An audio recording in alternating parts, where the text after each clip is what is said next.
Chapter 1. The Lost Wanderer. Fortune favors the bold, they say, but the sands cared little for fortune and even less for the bold.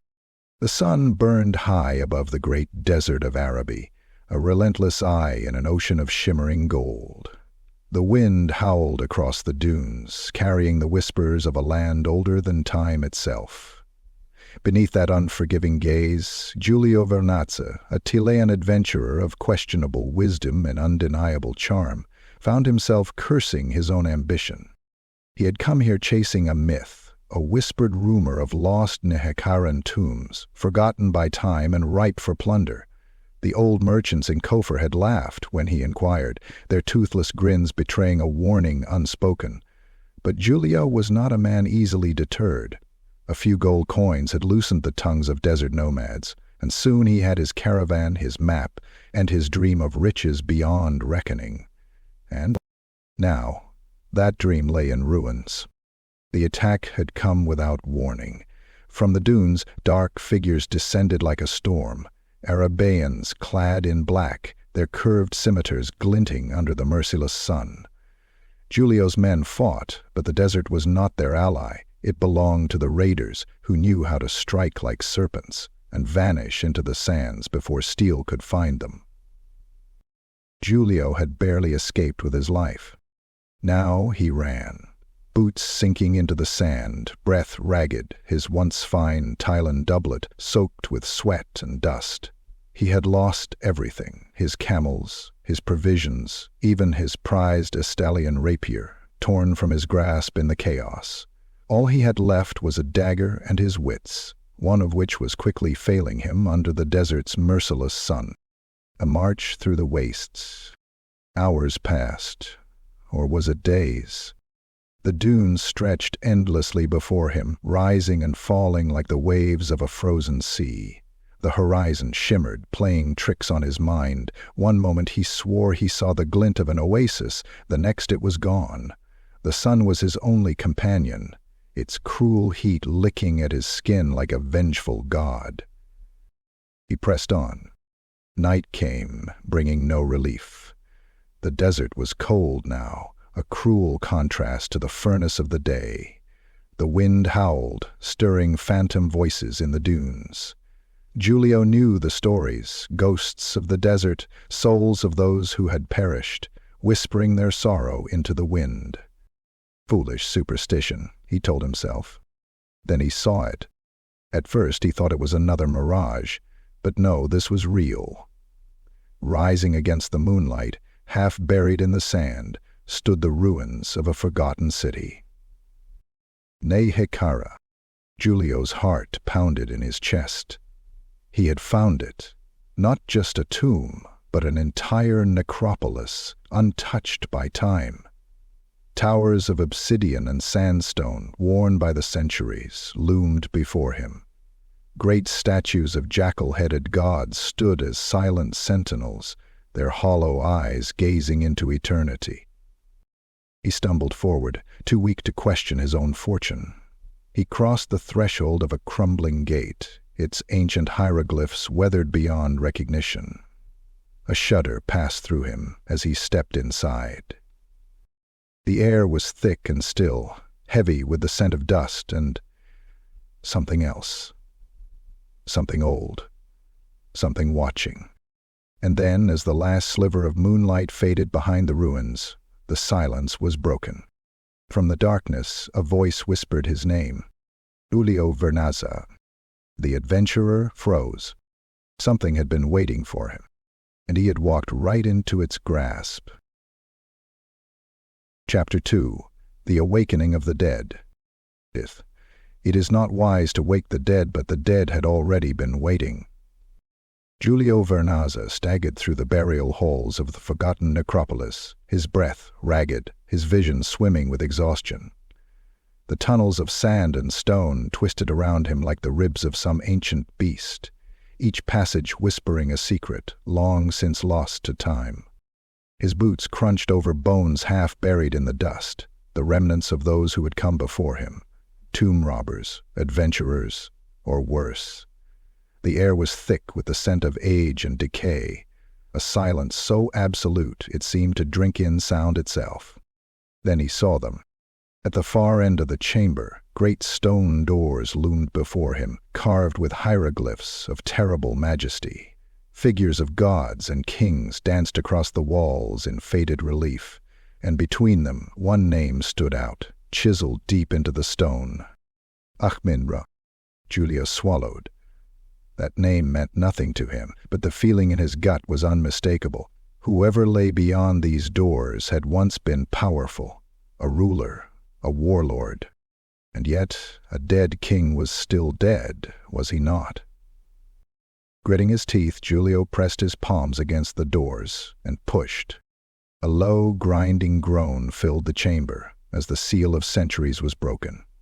A rush of cold, stale air billowed forth, as if something inside had just exhaled. Giulio stepped forward, and the torches of the burial hall roared to life. The court of the undying. The chamber beyond was vast, its ceiling vanishing into shadows above. Columns of obsidian and gold stretched into the darkness, and at the center of it all stood a throne of black marble, its surface engraved with 1,000 unreadable names. And upon that throne something moved, with the slow, deliberate motion of something long since accustomed to the weight of eternity. A figure stirred. The bones of his hands, wrapped in golden rings, tightened against the arms of the throne. Sand slithered from his form as his empty sockets burned with a cold, unholy light. Akhmen-Ra had awakened. Giulio's breath hitched as more shapes stirred in the darkness. Not just one, but dozens. The court of the dead, noble skeletons wrapped in the faded silks of a kingdom lost to time, their bejeweled skulls turning toward the intruder in their midst.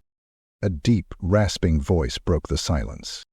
"A living worm in the house of kings," it intoned, echoing from Akhmen-Ra's hollow chest. "You defile the sacred halls. You are unworthy to stand before me." Giulio raised his hands slowly, his mind racing. Perhaps now would be a good time to run, he thought. But before his legs could so much as twitch, the skeletal nobles moved. A tide of bones and gold surged toward him, warriors of the long-dead dynasty raising rusted khopeshes and jagged spears. The gleam of their cursed steel was unmistakable. These weapons had been forged not to kill, but to damn. Giulio took a step back, his mouth dry as the sand outside. The Tomb King's decree was final. Die, trespasser. The executioner stepped forward, an enormous ushabti, a towering stone statue in the shape of a jackal-headed god, its blade raised to strike. Giulio did what any Tilean adventurer would do. He started talking. The power of a good story. Wait, Giulio shouted, throwing up his hands. You are about to slay no mere thief, no lowly grave robber. The warriors paused, their empty sockets still fixed on him. The ushabti's blade hovered inches from his neck. Akhmen-Ra's eyes narrowed into slits of green fire. Then what are you? Giulio took a deep breath. I am Giulio Vernazza, he declared, his voice rising with bravado. A prince of conquest, a warlord of the living world. The nobles murmured in the language of the dead. The Tomb King remained silent. Giulio pressed on. You sit upon a throne of dust, but in the world beyond, kingdoms still rise and fall, armies march. I have led men into battle, crushed my enemies, and taken their wealth for my own. He gestured grandly, his wild gesticulations almost knocking over a golden urn. The silence stretched. Giulio felt his heart hammering against his ribs. Then a sound rumbled through the chamber, a sound Giulio did not expect. Laughter. It was a terrible, dry rasp, like sand grinding against bone. Akhmen-Ra laughed, his bony fingers curling against the armrests of his throne. You are a liar, he said, amusement flickering behind his deathly gaze. But an amusing one. The Yashabli lowered its blade. "Very well, Tilean," the king intoned. "Your fate is not sealed, yet." Giulio swallowed a sigh of relief. "You stand before the court of Akhmen-Ra," the Tomb King continued. 1,000 years have passed since we last knew the world of the living. If you are truly a warlord, then let us hear your tales. Tell us of your triumphs. Tell us of your conquests. Tell us of your glories. A sharp crack echoed through the chamber as a goblet of gold was thrown at Giulio's feet. "I know this, Giulio Vernazza," Akhmen-Ra intoned. "If you bore us, your bones shall join our court." The skeletal nobles watched with unblinking eyes, their patience as thin as the dust that clung to their robes. Giulio licked his lips, forcing a smile. "A story, just tell a story, how hard could it be?" He cleared his throat, stood tall, and began his first tale. Chapter 3. The Game of Stories begins. A liar and a trickster stands before me, but even liars have their uses. The air in the throne room of the dead did not move, yet Giulio Vernazza felt as if a storm had passed over him. The court of King Akhmen-Ra, the scourge of Khemri, watched him with eyes long since emptied of flesh, their sockets filled with flickering green fire. He could feel the weight of their judgment, their silent hunger for amusement. He had lied, boldly, shamelessly, and it had bought him a momentary reprieve from death. But for how long? Akhmen-Ra sat upon his black marble throne, golden rings adorning his withered fingers, his crown of obsidian and sapphire still gleaming despite the centuries. His laughter had long since faded, but a trace of amusement still lingered in his voice when he spoke again. "You amuse me, Tilean." Giulio exhaled, forcing himself to stand taller. "I do my best, Your Majesty," he said, sweeping into a bow with the flourish of a courtier, despite the fact that his clothes were in tatters and his boots were thick with desert dust. The skeletal nobles stirred, their bejeweled fingers tapping against their gilded thrones. They had not been entertained in 1,000 years. They had waited in silence, entombed with their king, long past the era when living men had trembled at the mere mention of their names. And now, before them, stood a mortal. One who had the audacity to claim mastery over war and conquest. Akhmen-Ra raised a hand, adorned with rings that had once belonged to kings of old. "You shall not die this night," he decreed. The court murmured. Some were displeased, but none dared question their king. Giulio felt his knees weaken with relief. But then the Tomb King leaned forward, his emerald gaze piercing through the dust and shadows. "But your fate is not yet decided." Giulio's mouth went dry. "From this night forward," Akhmen-Ra continued, "you shall be our storyteller. Each night, when the sun sets and the sands grow still, you will stand before this court and recount a tale." The whispering nobles ceased their muttering, turning their full attention toward their king. "Do not care if your stories are truth or lies," Akhmen-Ra said, his voice as smooth as shifting sand. "Only that they entertain us." Giulio forced a lopsided grin onto his face. "I am honored, of course," he said. "A privilege beyond words, truly." The king's bony fingers tapped once against the armrest of his throne. "But know this, Tilean," Akhmen-Ra continued, his voice turning to stone and shadow. "If you bore us, your bones shall be sealed within these tombs forever." The nobles nodded in agreement, their golden finery glinting in the dim torchlight. Some of them, Giulio swore, were already imagining him as an ornament for their collection. "If your words are dull, you shall join the dead," Akhmen-Ra repeated. A noble with a half-cracked skull leaned forward, his bejeweled teeth chattering. "And if he lies too poorly?" Akhmen-Ra's gaze did not waver. "Then he shall be cursed, and his soul will wander these halls for eternity." The throne room fell silent once more. Giulio smiled, though his stomach churned. No pressure, then. The first test. A goblet of solid gold was thrown at his feet, its surface engraved with Nehekhara hieroglyphs so ancient that not even the scholars of Tilean would have been able to decipher them. "Drink," said Akhmen. Giulio hesitated. "It is the wine of the gods," the king said, "a gift from the afterlife. Drink and speak." Giulio picked up the goblet, its weight heavier than he expected. He had no idea what was inside. For all he knew, it was filled with cursed waters that would bind him to the tomb forever. But he had no choice. Bracing himself, he drank. The liquid was thick, sweet, and cold as death. It left an icy trail down his throat, and for a moment he swore he heard whispers, not from the court, but from the very walls around him. Akhmen-Ra leaned back, his golden crown catching the dim light. "Now, Tilean," he said, "speak." Giulio lowered the goblet. His heart hammered against his ribs. He had one chance, one tale to prove himself. And so, with every ounce of charm he possessed, Giulio Vernazza began his first story. Chapter 4. The Tale of the Blood Coast. A great story is like a well-placed dagger. Both can save a man's life if used correctly. The court of the dead waited, their skeletal faces locked in an unnerving stillness, their empty sockets glowing with green fire. Akhmen-Ra rested his chin upon one hand, his golden rings gleaming under the dim torchlight. The Tomb King had spared Giulio's life, for now, but his reprieve was as thin as a serpent's hiss.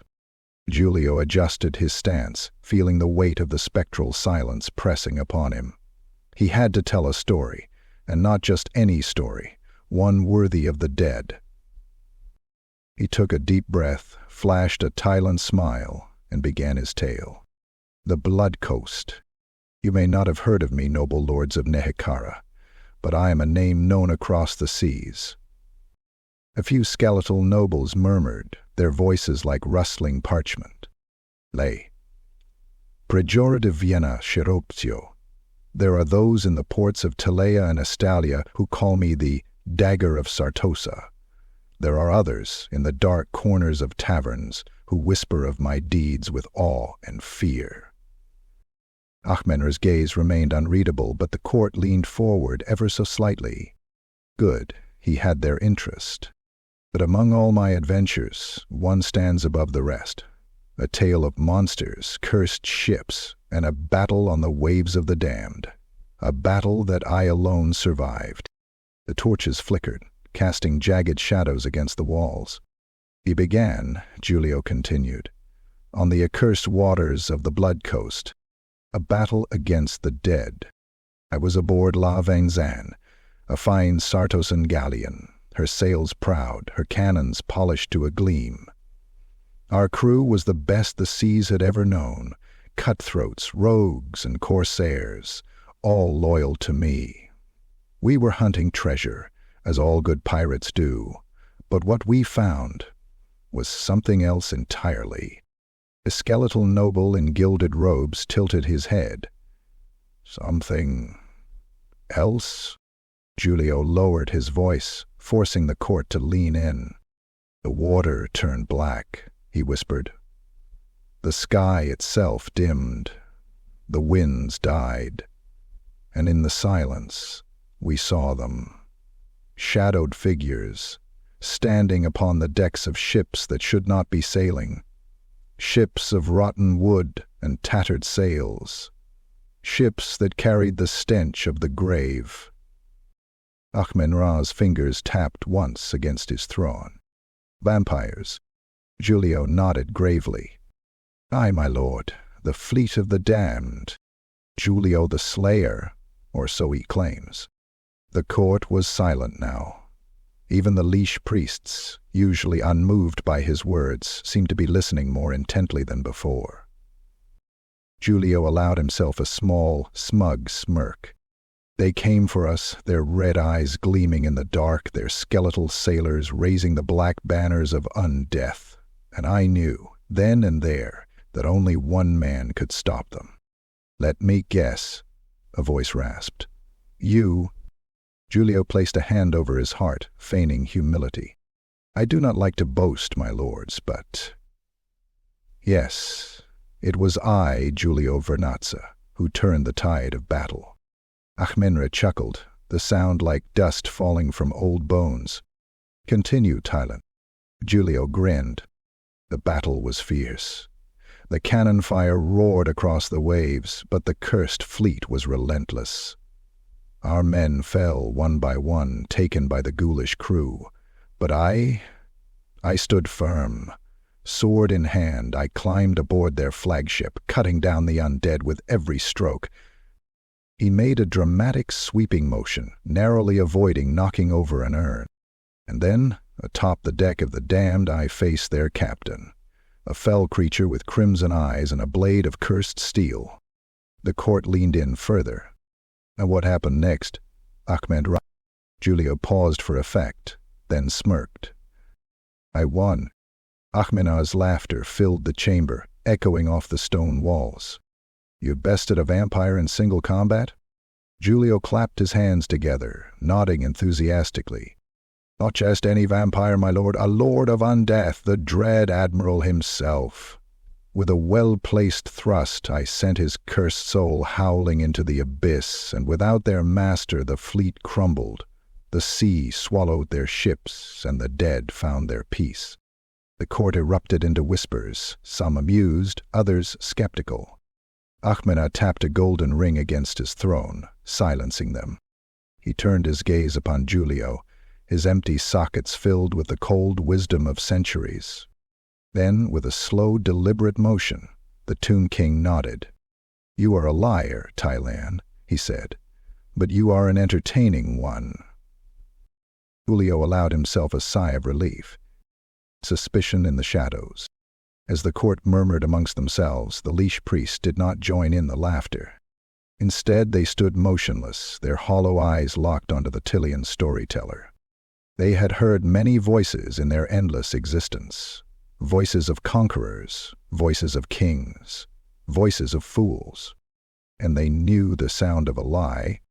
One of them, a leech priest wrapped in tattered ceremonial robes, his face hidden beneath a golden funerary mask, turned to Akhmen-Ra. "Speaks well, my king," the priest said, "but words are wind." Akhmen-Ra smiled, his teeth gleaming like ivory daggers. "And yet wind moves the sands, does it not?" The leech priest did not answer, but in the dark recesses of his mind, he knew.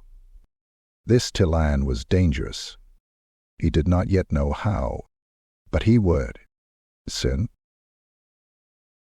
Chapter 5. Whispers in the Catacombs. Words are wind, Tilean. Prove them with action. Laughter still echoed through the throne hall of King Akhmen-Ra, but beneath its mirth lurked something else. Doubt.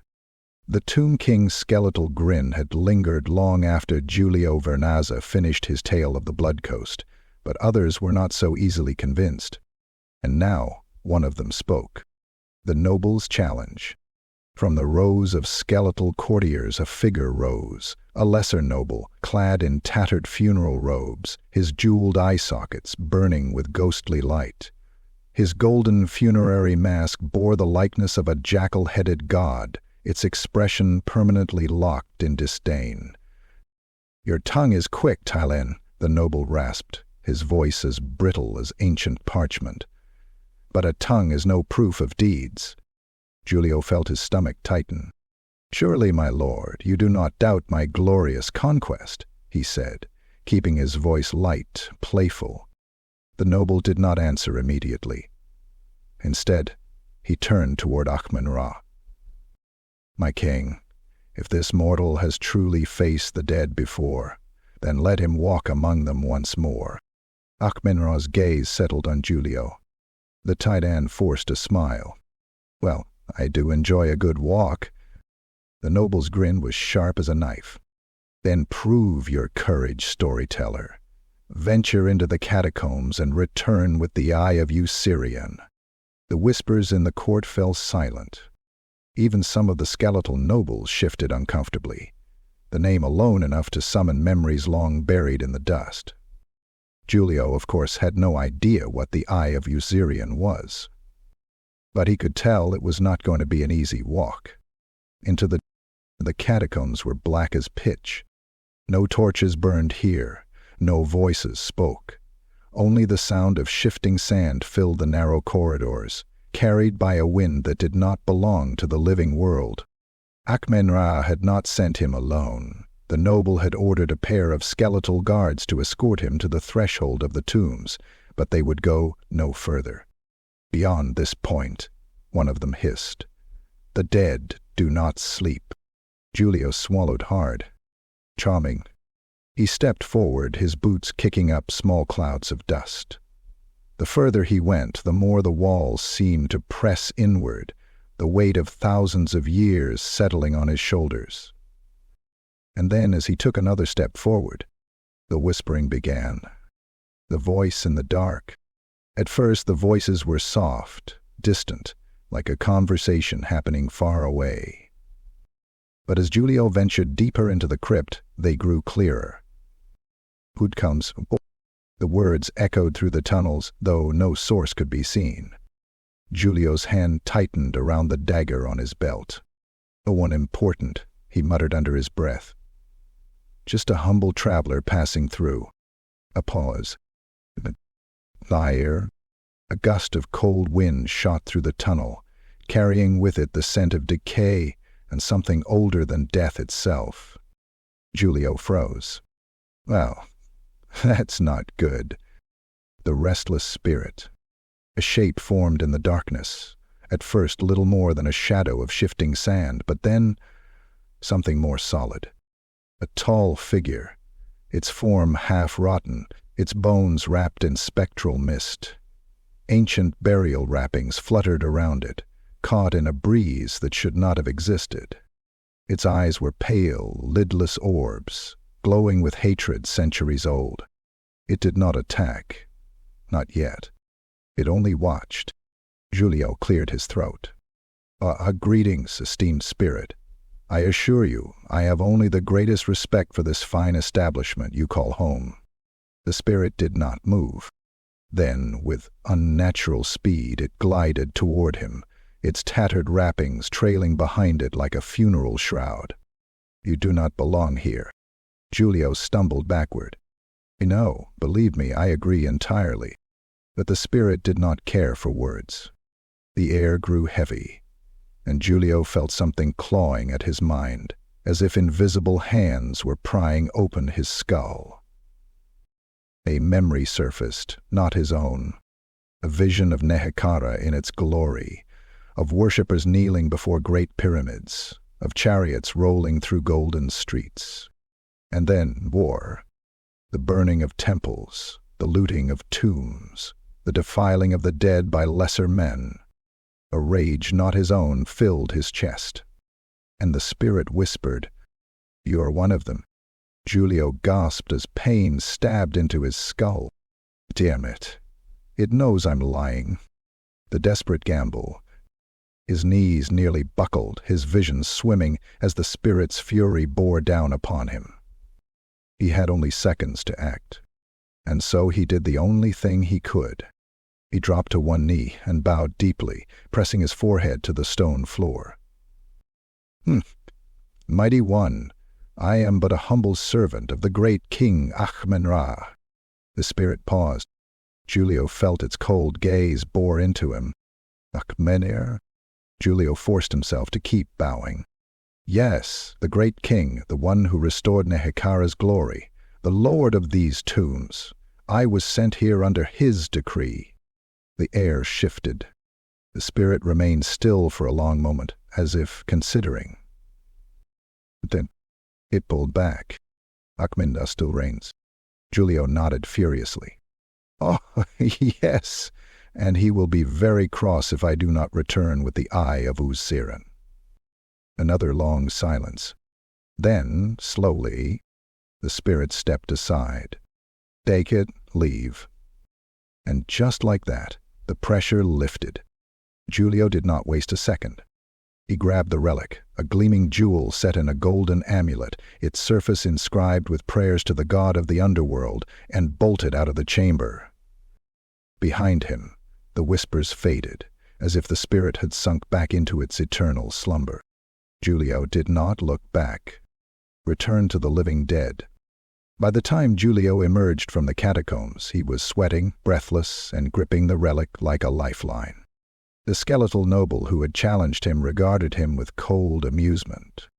"I did not expect you to return, Tilean." Giulio forced a grin, tossing the eye of Usirian into the air before catching it. "Hey, how can I say? Fortune favors the bold." Akhmen-Ra watched him in silence, and for the first time the Tilean could not tell if the king was pleased or suspicious. One thing was certain.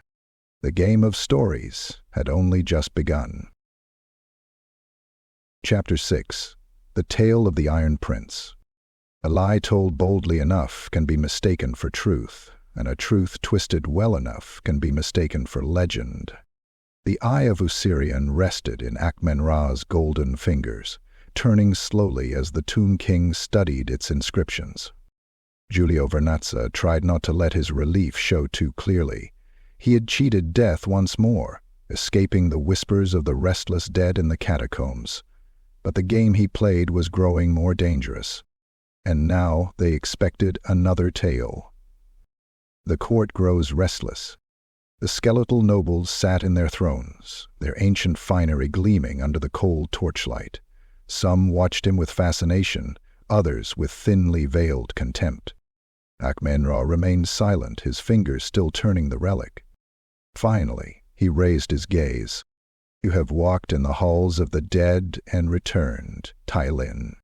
Giulio inclined his head, keeping his expression calm, measured, utterly confident. "As I have walked through many dangers, my king." Akhmen-Ra's skull tilted slightly. "Then tell us," he said, "of your battles in the world of the living." The tale begins. Giulio's mind raced. He needed something grand, something believable yet outlandish enough to be unforgettable. His gaze flicked to one of the many murals lining the chamber walls, a depiction of a battle fought against the short, bearded warriors of stone. Dwarfs. He smiled. "The Iron Prince?" Giulio spread his arms wide, his voice rich with drama. "Ah, my lords, my king. Then let me tell you of the time I stood beside a dwarven prince, when the halls of Karaz Angkor shook with war." The court stirred, some of the undead murmuring amongst themselves. Akhmen-Ra remained unmoving. Giulio pressed on. "It began deep beneath the mountains, where the holds of the dwarfs stretch far into the earth, their halls carved from stone, their vaults filled with riches beyond imagination. The skeletal nobles listened intently. It was there that I found myself, hired by a dwarven prince, a noble warrior of their kind, clad in iron, his beard woven with golden runes. He had heard of my skill, my knowledge of the treacherous underworld of the mountains, and so he sought me as his guide." He paused, savoring the weight of his words. "His name," one of the nobles rasped. Giulio hesitated. Then, with a flourish, he answered, "Prince Durigar of Karak-Varn, a forgotten battle. We marched through the underways, past the ruined halls of lost kings, our torches flickering in the dark. But something followed us. Something old. Something hungry." The murmurs in the court grew louder. Akhmen remained silent. Giulio leaned forward, lowering his voice. Then it struck. In the depths of a cavern, just beneath a fallen citadel, they came. He paused for effect. Then in a whisper, he said, "The Skaven." Some of the undead stirred uncomfortably. The ratmen were known even to Nehekhara, their scuttling filth a blight upon all lands past and present.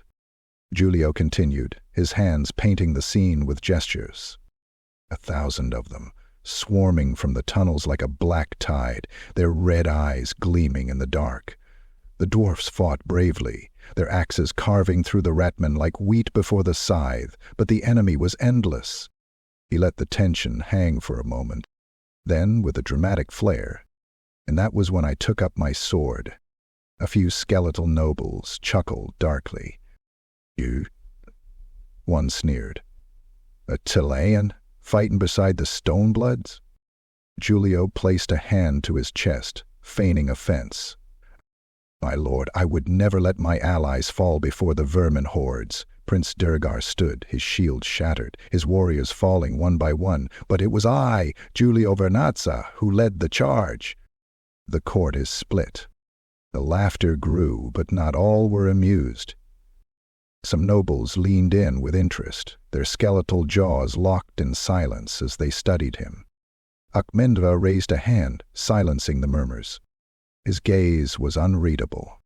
"And how did you claim victory?" he asked, his tone still laced with amusement, but also something else. Giulio smiled. "By fire and steel, my king. With a well-placed charge through the tunnels, I led the dwarves to their enemy's flank, collapsing the cavern upon the ratmen.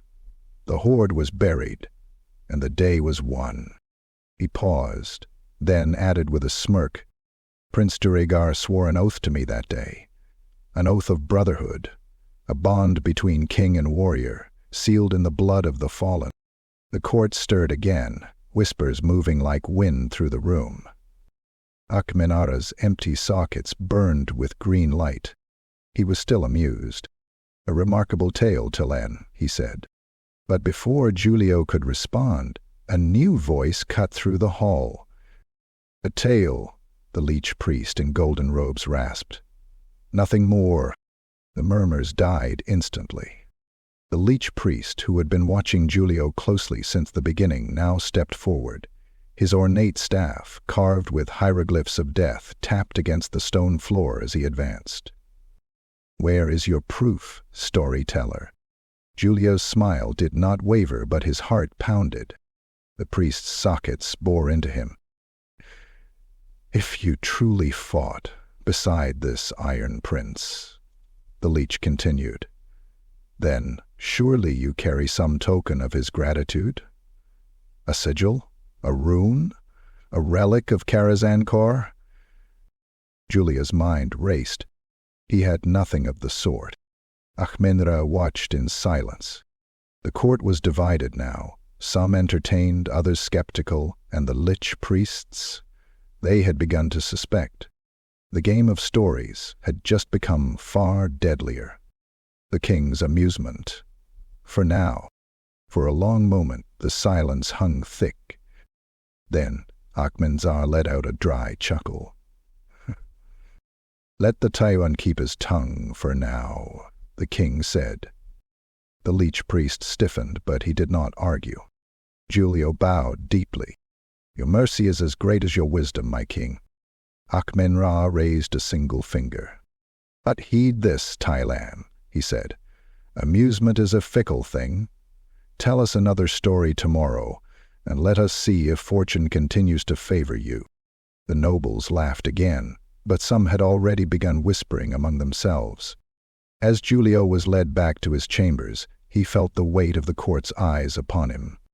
The Tomb King still played his game, but others were already waiting for him to fail. Chapter 7. The Lord of Scarabs. A wise man fears the dead. A fool fears nothing, but the clever man fears what the dead leave behind. The great hall of Akhmen-Ra was silent, save for the occasional whisper of skeletal nobles muttering amongst themselves. Giulio Vernazza stood tall, though his heart still hammered from his last tale. He had won another night's reprieve, but the liege priests had begun to doubt him. And now, the Tomb King watched him with something new in his gaze. Not just amusement. Curiosity.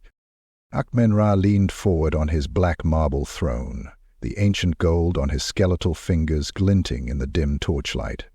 "You spin tales well, Tilean," he said, "but words are the weapons of the weak." Giulio forced a grin, though he did not like where this was going. "And yet, my king, Wars have been won with words alone."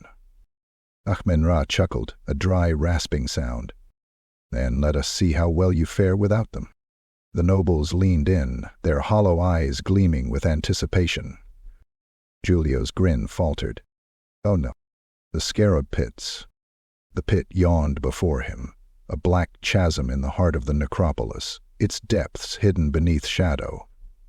The air that rose from it was thick, carrying the scent of decay and something older than death itself. On its edge, Giulio stood, flanked by two silent Ushabti, their massive jackal-headed forms as unmoving as statues. Akmen's voice rang out across the chamber. "In the days of my reign, those who displeased me were cast into the pit of Ameshek, the pit of the eternal eaters." Giulio's stomach dropped. That sounded bad. The nobles whispered, some grinning with their skeletal jaws. "Test, then," Akhmen-Ra continued. "Survive until dawn, and you may walk free once more. Fail, and, well..." One of the nobles laughed coldly. Giulio felt a bead of sweat roll down his back. Then, without further ceremony, the Ushabti shoved him forward. Into the dark. Giulio hit the ground hard, rolling over loose stone and brittle bones. The torches above flickered, their light barely reaching the pit's depths. He groaned, pushing himself up, then froze. The floor was moving. At first he thought it was sand shifting beneath him, but then he saw the gleam of countless tiny black carapaces. And he understood. Scarab beetles, thousands of them. A living carpet of chitin, clicking and churning, writhing in the dark. And they were hungry. The first bite, the first sting came quickly, a sharp pain on his hand. Giulio jerked away, but more were already climbing his boots, their tiny legs skittering up his legs. His breath hitched. "Think, Giulio, think fast." The pit was bare, no torches, no walls to climb, no weapons. The only way out was up. And above, the Tomb King and his court watched. Akhmen-Ra's voice echoed down into the pit. "Dance well, Tilean." The nobles laughed. Giulio gritted his teeth. Damned not like this. A desperate plan. His hands scrambled across the stone, feeling for anything, a loose rock, a weapon, a chance. Then his fingers brushed something cold. A bold, a long curved femur, half buried in the dust. Giulio's mind raced. That might work. He snatched it up, using it like a makeshift whip, swinging wildly to knock the scarabs away. It did little, but it bought him seconds. And in a place like this, seconds meant survival. But he needed something more. His eyes flicked upward. To the walls, hieroglyphs. Ancient, faded carvings, but some still held traces of color, of ancient paints and resins. And that gave him an idea. The trickster's escape. He lunged for the nearest wall, crushing scarabs beneath his boots, ignoring the sharp stings against his legs. His fingers scraped against the stone, searching for anything soft, anything that might burn. And there, a smear of dried resin, old but still flammable. Praise the gods for stubborn Nehekhara artisans. He ripped a strip from his shirt, wrapping it around the bone like a torch. Then, with shaking hands, he pulled the only thing he had left, a flint stone hidden in his belt pouch. A single strike against the bone's surface. A spark, another strike, a flicker of flame, and then the improvised torch roared to life. The scarabs shrieked in a voice that was not their own, scattering from the light of the fire. Giulio pressed his back to the wall, breathing heavily, the pain in his legs a dull roar now. Above, the nobles stopped laughing. Akhmen-Ra watched in silence. The firelight cast long shadows, and Giulio smiled through his exhaustion. "A shame," he called up, voice hoarse but smug. "I hear scarab shells make excellent armor, but I suppose I'll have to go without." A pause. Then, Akhmen-Ra laughed, a dry, rasping sound, like the shifting of desert sands. The court followed, their skeletal voices rising into laughter that filled the tomb. Not unscathed. The ropes fell into the pit, and Giulio climbed, his legs burning from the bites, his muscles trembling from exhaustion. By the time he stood before Akhmen-Ra once more, his face was pale, his breathing heavy, but he was alive. The Tomb King's hollow gaze studied him. "You live, Tilean." Giulio smirked, though his limbs screamed in protest. "It seems fortune favors me once more, my king." Akhmen-Ra tilted his head, his expression unreadable. Perhaps a pause, then a slow nod. "Rest, liar. Tomorrow you will entertain us again." The nobles murmured, some disappointed, others intrigued. But Giulio only bowed, feeling the burning ache in his body. He had survived the night. But as he limped away, he couldn't shake the feeling that his luck was running thin, and that the next test would be even worse. Chapter 8. The Tale of the Accursed City. A clever tongue can deceive even a king, but what happens when it reaches ears that know the truth? Giulio Vernazza sat on the cold black stone of the necropolis, his body still aching from the scarab pits. His legs burned from 100 tiny wounds, and his arms trembled from the effort of climbing out of death itself. But he was alive. That was more than most could say after an audience with King Akhmen-Ra. Now he had another night to prove his worth, to spin another tale that would amuse the undead court. And tonight he had to make it count, because the lich priests were watching him now, and they were beginning to suspect. The court awakes. The hall was silent, save for the occasional murmur of skeletal courtiers, their golden finery glinting in the flickering torchlight. Akhmen-Ra sat upon his black marble throne, his jeweled fingers tapping against the armrest, his expression unreadable. "You are still breathing, Tilean," he said. "So tell us, has your time among the dead given you any new stories to share?" Giulio forced a smirk, despite the growing unease in his gut. "My king, there are few men who could endure what I have endured, and fewer still who could tell of it afterward." Akhmen-Ra's empty sockets burned green. "Then tell us." The tale begins. Giulio took a deep breath, his mind racing. He needed something grand, something unexpected. Then he had it. A city. A cursed city. A tale of war, treachery, and glory. He spread his arms wide, his voice rich with drama. "Then let me tell you of Sudenburg." A murmur passed through the court. The name was known, even here. Akhmen-Ra did not react, but a lich priest standing near the throne turned his head slightly. Giulio pressed on. The fall of Sudenburg. It was a city of men, a proud city built upon the edge of the desert, standing as a bastion against the horrors of the south. And it was there that I found myself, standing atop its golden walls as the enemy came. The nobles leaned in slightly. "An army of darkness," Giulio continued. "Not of men, nor of your kind, but of filth.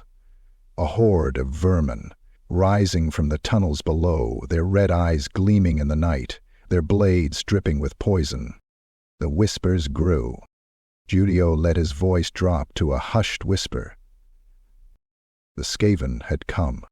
A cold murmur swept the court, the name of the rat men sending a shudder through even the dead. Akhmen-Ra's gaze remained fixed on Giulio, but the lich priests no longer whispered. They only watched. Giulio ignored them, continuing. The city was doomed. The streets ran red with blood and the walls crumbled beneath the vermintide. But in that moment of despair, one man stood firm. He placed a hand over his chest, his voice steady. A few nobles chuckled darkly. Akhmen-Ra smiled, amused. "And how did you, a mere Tilean, save a city from the vermintide?" Giulio's grin widened. "In fire and steel, my king. I led the charge against their black-furred warlord, cutting through his foul kin with my blade. I struck him down upon the steps of the great temple, and without their leader, the rat men fell into chaos." He paused for effect, letting the image settle in their minds. The day was won. Sudenburg was saved. The chamber was silent. Then, aloud, the Lich Priest speaks. The voice was sharp as a knife, echoing through the hall like a curse upon the wind. Julia's blood ran cold. The Lich Priest in golden robe stepped forward, his skeletal fingers tightening around his staff of bone. Sudenburg was not saved, liar. A hush fell over the court. Giulio's grin faltered. "I beg your pardon, my lord." The Lich Priest did not blink, because he had no eyes left to blink with. "The city fell before your time, Tilean," the priest said. "I know this, for I watched it burn from the sands of Nehekhara." Giulio's stomach twisted. He had made a mistake. He had assumed that none among the court would know the fate of Sudenburg. But the Lich Priests had existed long before him, and they had seen history unfold with their own hollow eyes. "You lie." The words hung in the air like a death sentence.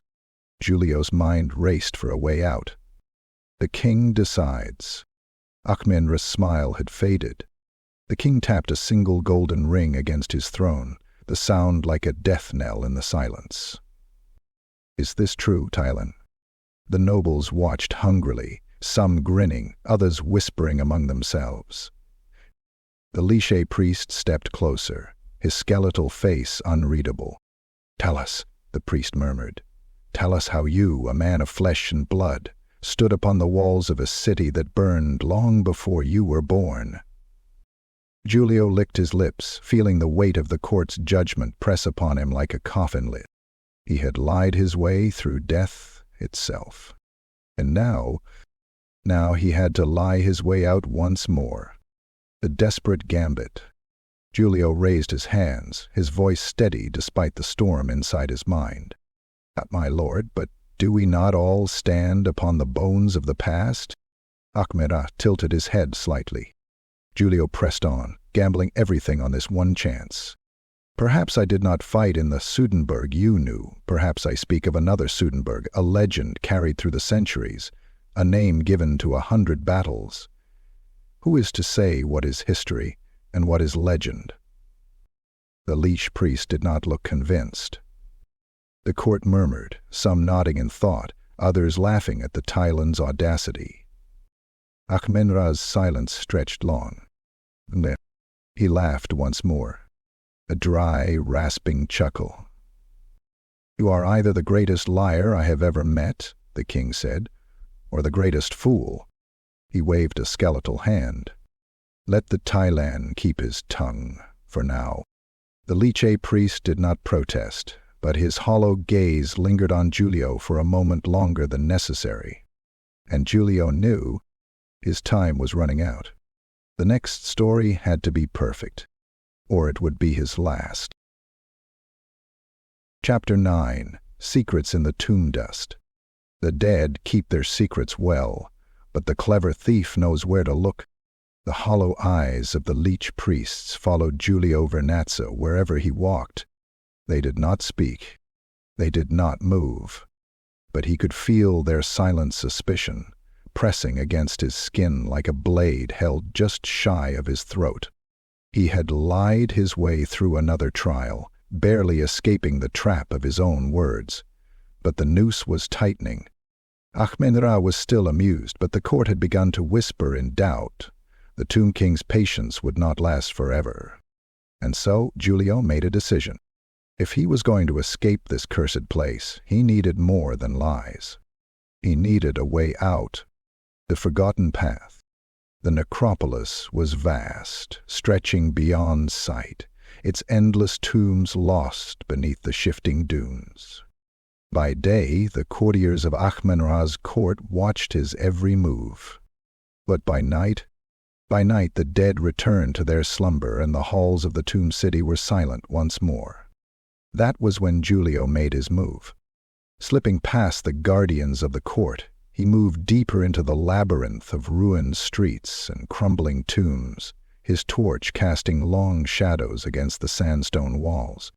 Everywhere he turned, he saw the remnants of an empire long buried, statues of gods whose names had been lost to time, murals of battles fought before the birth of men, and hieroglyphs that whispered of forgotten kings and ancient curses.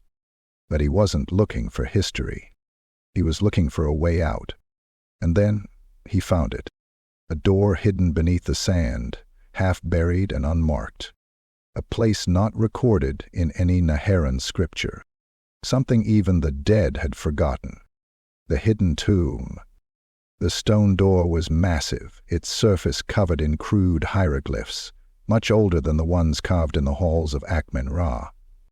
Giulio brushed away the dust, his fingers tracing the ancient script. The symbols were rough, hurried, as if carved in desperation, and they told a warning. Here lies that which should not be named. Let the sands cover it forever. Giulio felt a chill crawl down his spine. Well, that's not ominous at all. He hesitated. He could turn back now. He could forget he ever found this place. But no, that wasn't an option. If there was a secret hidden here, then it might be his only hope of escape. And so, with a deep breath, he pressed his hands against the stone and pushed. The tomb of the unnamed. A rush of cold air billowed from the darkness beyond. The chamber was vast, its walls lined with columns of black stone, its ceiling high and shrouded in shadow. But there was no sarcophagus, no offerings of gold or sacred relics. Instead, the chamber's walls were covered in hieroglyphs, far more than in any other tomb Giulio had seen. It was a story, carved in stone, stretching across the entire room. He stepped forward, his torchlight flickering against the glyphs, and then he began to read. The forbidden history. At first the carving spoke of a king, a ruler whose name had been scratched away, his identity erased from history. But the story remained. A betrayer, cast down by his own people. A sorcerer, whose magic had defied death itself. A curse so great that his name had been forbidden. And then, the final inscription, a warning carved deeper than the rest. The only escape is through the river of night, but to drink from its waters is to awaken the nameless one. Giulio's breath caught. The river of night, what does that mean? His fingers traced the carvings, following the symbols to a single image at the center of the room. A doorway marked with the sigil of Usirian, god of the underworld. A gate to another realm. His pulse quickened. Is this it? A way out. The risk of knowledge. Giulio turned back to the wall carvings, scanning for anything else. And then he saw it. A figure standing before the gate. Immortal. And beneath him, a price paid in blood. The meaning was clear. The door was real, but it would demand a sacrifice. Giulio took a step back, his pulse pounding in his ears. Damn, nothing is ever simple, is it? He had found a way out, but could he use it? And what price would it demand? Behind him, in the darkness of the tomb, something moved. A whisper, a voice long since silenced. Who disturbs my rest? Giulio froze, and he realized he wasn't alone. Chapter 10. The Sorcerer's Betrayal. A liar walks a thin rope. One misstep, and the abyss swallows him whole. The whispers of the tomb still clung to Giulio Vernazza as he made his way back to the throne hall of Akhmen-Ra. He had seen things he should not have seen. A hidden tomb, a forbidden name, and a gate that could offer escape at a cost. But the secrets of the dead were never free. And now, as he stepped into the golden firelight of the court, he felt the weight of watching eyes. Something was wrong. The air was heavier, the usual chatter of skeletal courtiers replaced by silence. And at the foot of Akhmen-Ra's black marble throne, waiting with the patience of a vulture, stood a figure wrapped in ceremonial robes of gold and deep crimson. The vizier Licek. Giulio's stomach turned to ice. The accusation. The vizier's voice was smooth but sharp as a dagger. "My king, a grave crime has been committed." Akhmen-Ra did not move. "Speak, vizier." The lich priest turned, his hollow gaze fixing upon Giulio. "The Tilean has stolen from the sacred tombs." A wave of murmurs erupted from the court, a sound like dry leaves rustling in the wind. Giulio blinked. "I beg your pardon." The vizier raised a skeletal hand, and from the shadows 2 skeletal guards stepped forward, bearing a golden relic between them. A sacred funerary amulet, set with lapis and obsidian, its surface inscribed with the sigil of Assyrian. The same sigil Giulio had seen in the hidden tomb. His blood ran cold. The vizier smiled, a slow, terrible thing. "He was found in his chambers," he said, his voice dripping with mock sorrow. Akhmen-Ra's fingers tightened against the armrests of his throne. The court erupted into outrage. "A thief, a defiler of tombs, has dishonored the king." Giulio felt the walls closing in. He hadn't stolen anything, but the vizier had been waiting for a moment like this. He had laid a trap, and now the court was hungry for blood. The king's judgment. Akhmen-Ra raised a single hand. The room fell silent. The king's green fire gaze locked onto Giulio, his voice calm yet absolute. "You stand accused, Tilean." Giulio forced himself to breathe, his mind racing. "My king, I swear to you, I have stolen nothing." The vizier's hollow sockets glowed with cold amusement. "Lies. A thief caught in the act always denies his crime." Giulio clenched his fists, keeping his voice steady.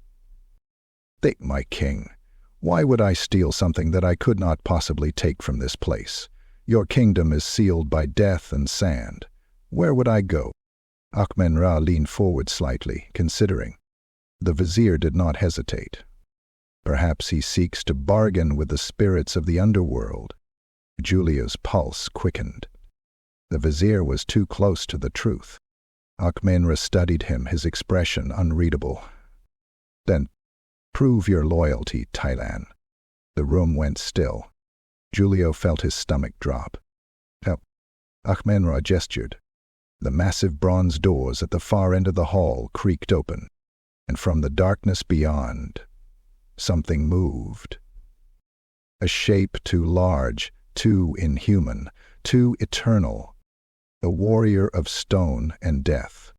An Ushabti executioner. Its great bladed axe gleamed under the torchlight, its jackal-headed face locked in an eternal, unreadable snarl. Akhmen-Ra spoke softly. "Defeat my executioner, and I shall believe you." Giulio swallowed. "Oh, wonderful." Another simple test of survival. The duel against death. The Ushabti moved with terrifying speed. Giulio dove aside as the massive blade came crashing down, splitting the stone where he had stood a second before. The court cheered, their hollow laughter ringing through the hall. The Ushabti turned, its soulless gaze fixed upon him, stepping forward with thundering weight. Giulio's mind raced. He couldn't fight this thing, not with a dagger, not with bare hands, which meant he had to be clever. Again, the trickster's gambit. The Ushabti swung again, and Giulio rolled beneath the strike, grabbing a loose chunk of broken stone as he moved. As he scrambled to his feet, he shouted toward Akhmen, "My king, a test of loyalty should not be to fight the executioner, but to command him." The Tomb King's gaze flickered. "You are bold, Tilean. Speak." Giulio held up the stone, pointing at the Ushabti. As warriors were made to obey. Let me prove my worth in the ways of your people. Let me speak the words of command." The court whispered in amusement, some mocking. The vizier's expression darkened. Akhmen-Ra considered. Then he nodded. "Very well." The Ushabti froze mid-strike, waiting. Giulio's heart pounded. He had no idea how to command it. But he had seen hieroglyphs, prayers of control, carvings on temple walls. So he took a gamble. He raised the stone, his voice ringing with authority. "I am Giulio Vernazza, chosen of Akhmen-Ra, warrior of the living, ally of the dead. Bow before my command." The room went silent.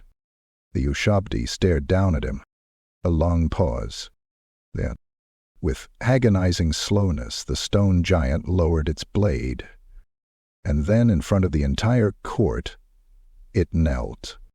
The aftermath. A wave of silence crashed over the court. Akhmen-Ra's eyes burned with interest. The vizier was furious.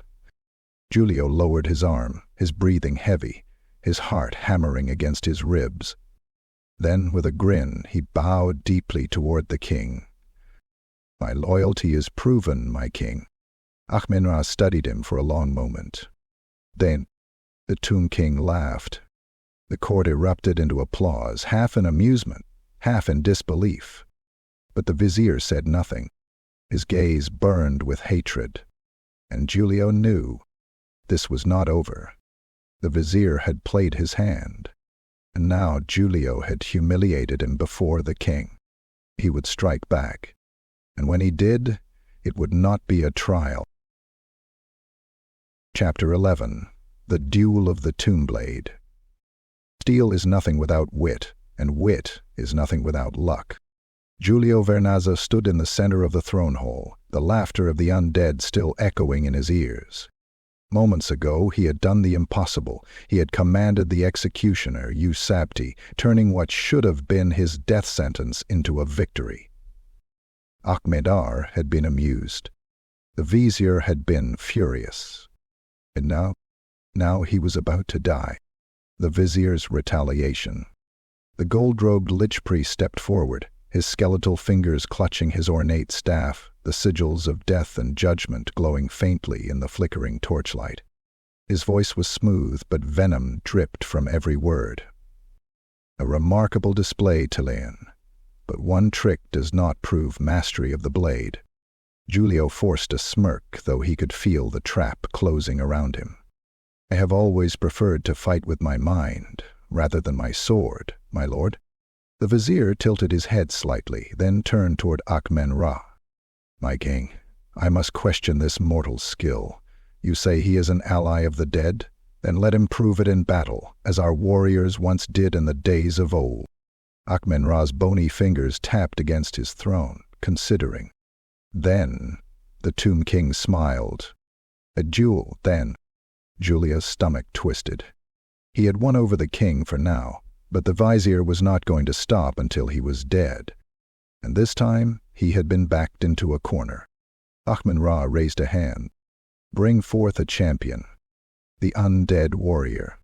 The chamber doors groaned open, and from the dark corridors of the necropolis, the champion entered. He was a towering figure, wrapped in gold-lined burial armor, his skeletal frame still draped in faded crimson cloth.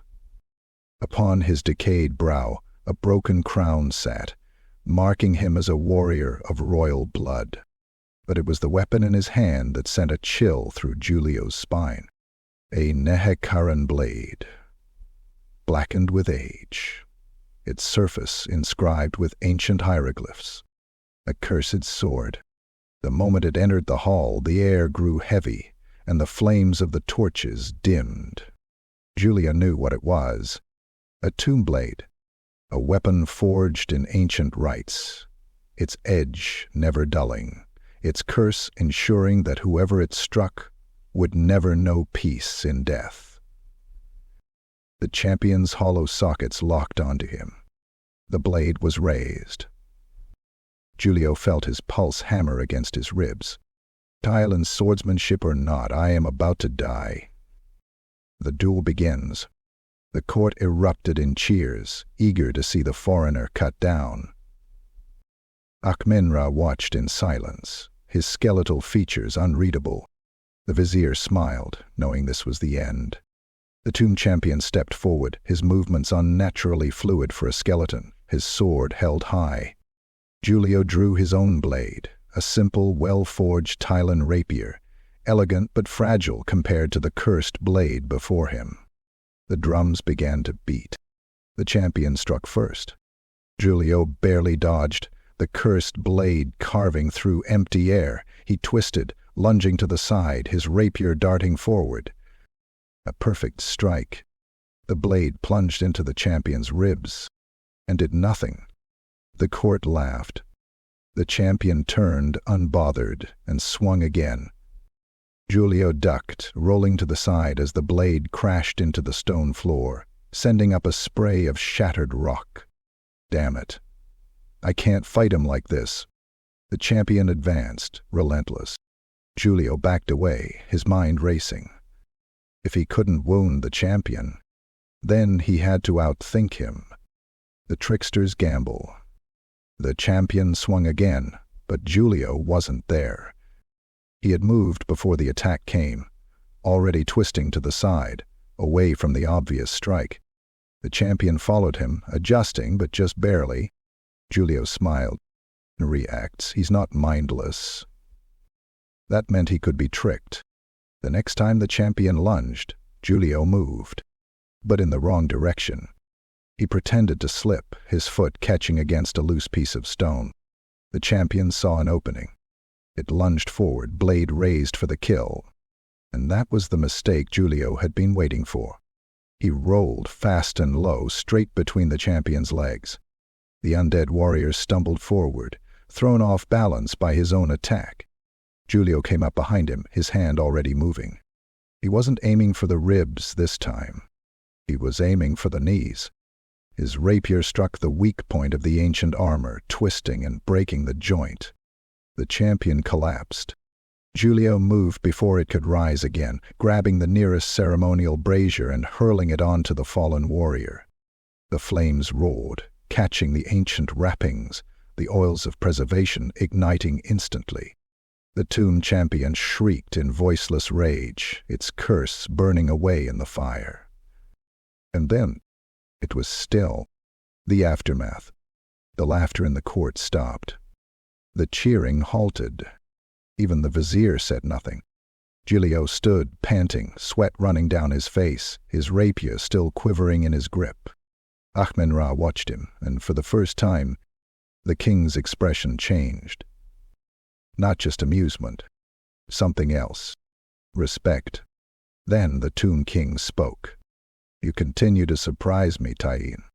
Giulio bowed, though every muscle in his body screamed in protest. I aim to please, my king. Akhmen-Ra nodded slowly. You have proven your skill. You may yet be worthy. But in the shadows of the hall, the vizier did not smile. He only watched. And Giulio knew this was not his last challenge. The final game had only just begun. Chapter 12. The Tale of the Emerald City. A lie can open doors. A great lie can open kingdoms. But the wrong lie, that can open a grave. The throne hall of Akhmen-Ra was quieter than usual. Giulio Vernazza had just cheated death once more, barely surviving a duel against an undead champion. The tomb king had been impressed. But the vizier's silence was louder than any applause. And Giulio knew that tonight's tale had to be his greatest yet. The court was no longer just amused. They were expecting something more. Something worthy of a man who had dueled the dead and lived. And so, as the torches burned low and the sands outside whispered against the stone walls of the necropolis, Giulio stood tall, and he began his grandest lie. The tale begins. My lords, my king, I have traveled far. Across the deserts of Araby, through the frozen peaks of the World's Edge Mountains, across the storm-tossed seas of the Tilean coast, but none of those lands compare to what I have seen in the heart of Lustria." The nobles murmured. Even Akhmen-Ra's expression shifted slightly, his interest piqued. The vizier, however, remained still.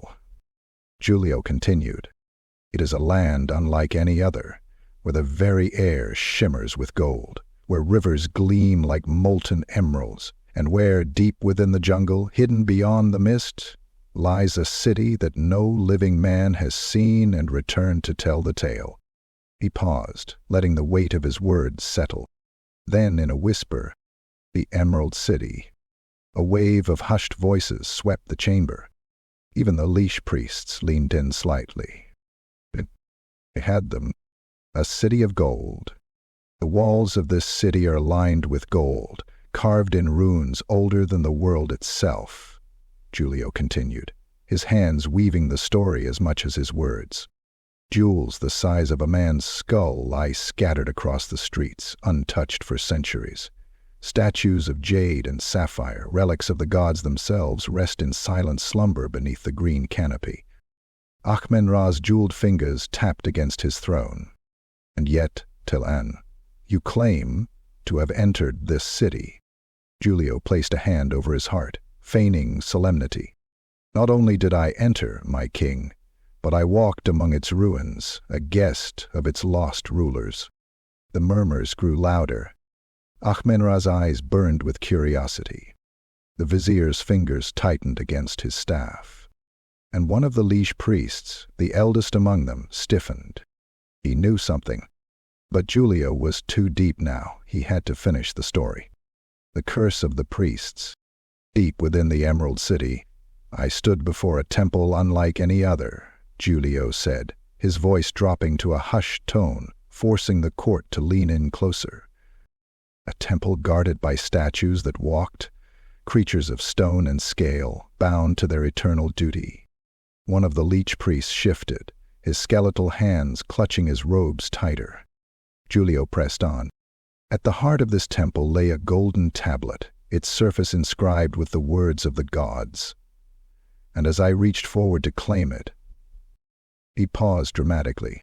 Then, with a flick of his wrist, I heard a voice. A whisper that was not a whisper.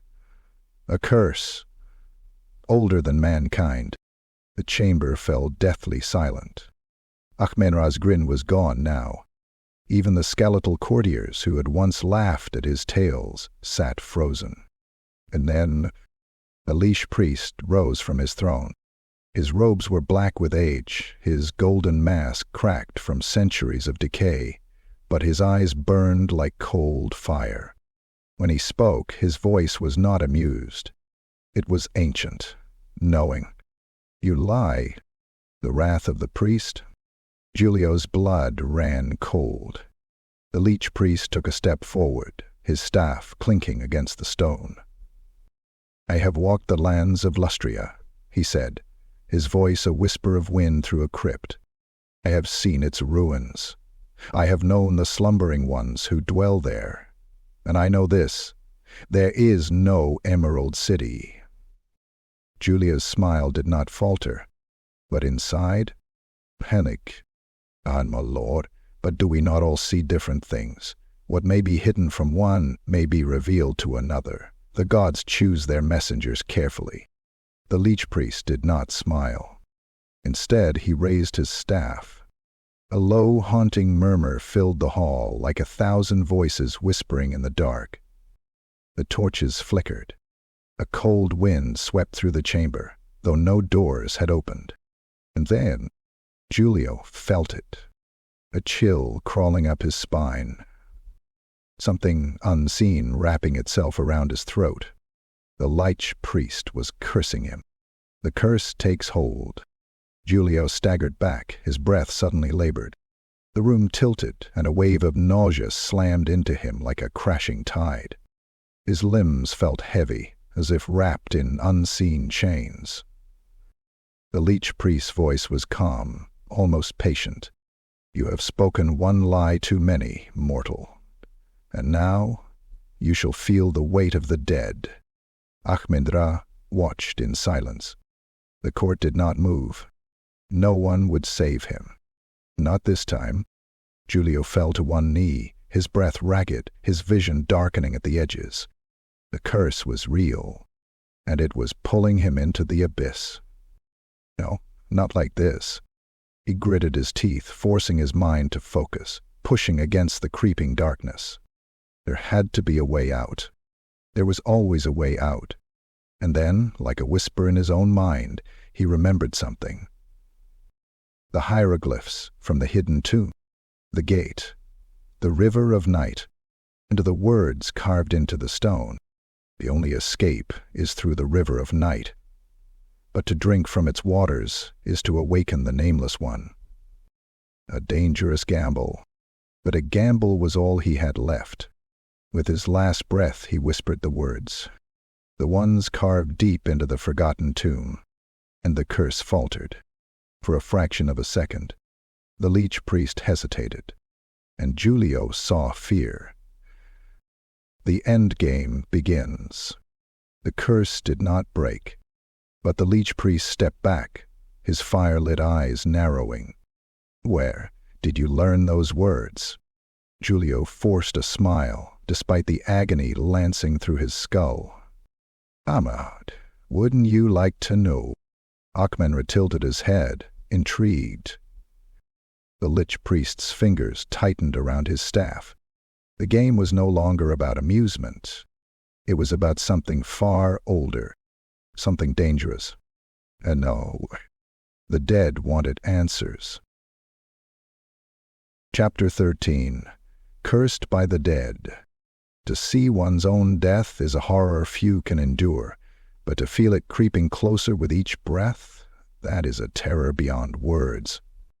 Giulio Vernazza lay on the cold stone floor of the throne hall, gasping for breath, his body trembling under the weight of something unseen.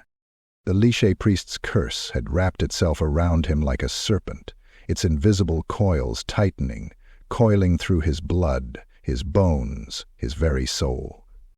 No one spoke. The court of Akhmen-Ra watched in silence, their amusement gone, replaced by something darker. Interest. Curiosity.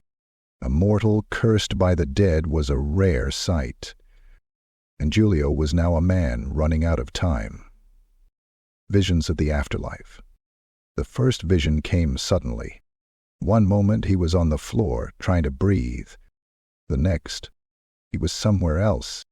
A land of endless dunes, stretching beneath an eternal night sky, the stars above burning cold and cruel. The air was thick with whispers, voices speaking in tongues long forgotten, calling to him, pulling him forward. And then he saw it, his own corpse, lying half-buried in the sand, his skin withered, his eyes hollow, his bones wrapped in golden chains. The desert wind howled, carrying a voice not his own. You will die here. The words slammed into him like a hammer, tearing through his mind. He tried to move, tried to run, but his feet were sinking. The sands of Nehekhara were pulling him down. You will never leave. The sky above darkened, the stars vanishing. And then, a face loomed over him. A figure wrapped in shadows, its form shifting, writhing, flickering between the past and the present. Its eyes glowed like green fire. And then, in a voice that was both distant and near, it whispered, "You do not belong." Giulio screamed, and the vision shattered. The curse takes hold. He awoke on the floor of the throne hall, his body convulsing, his breath ragged. The court was silent. The lich priest who had cursed him stood motionless, watching.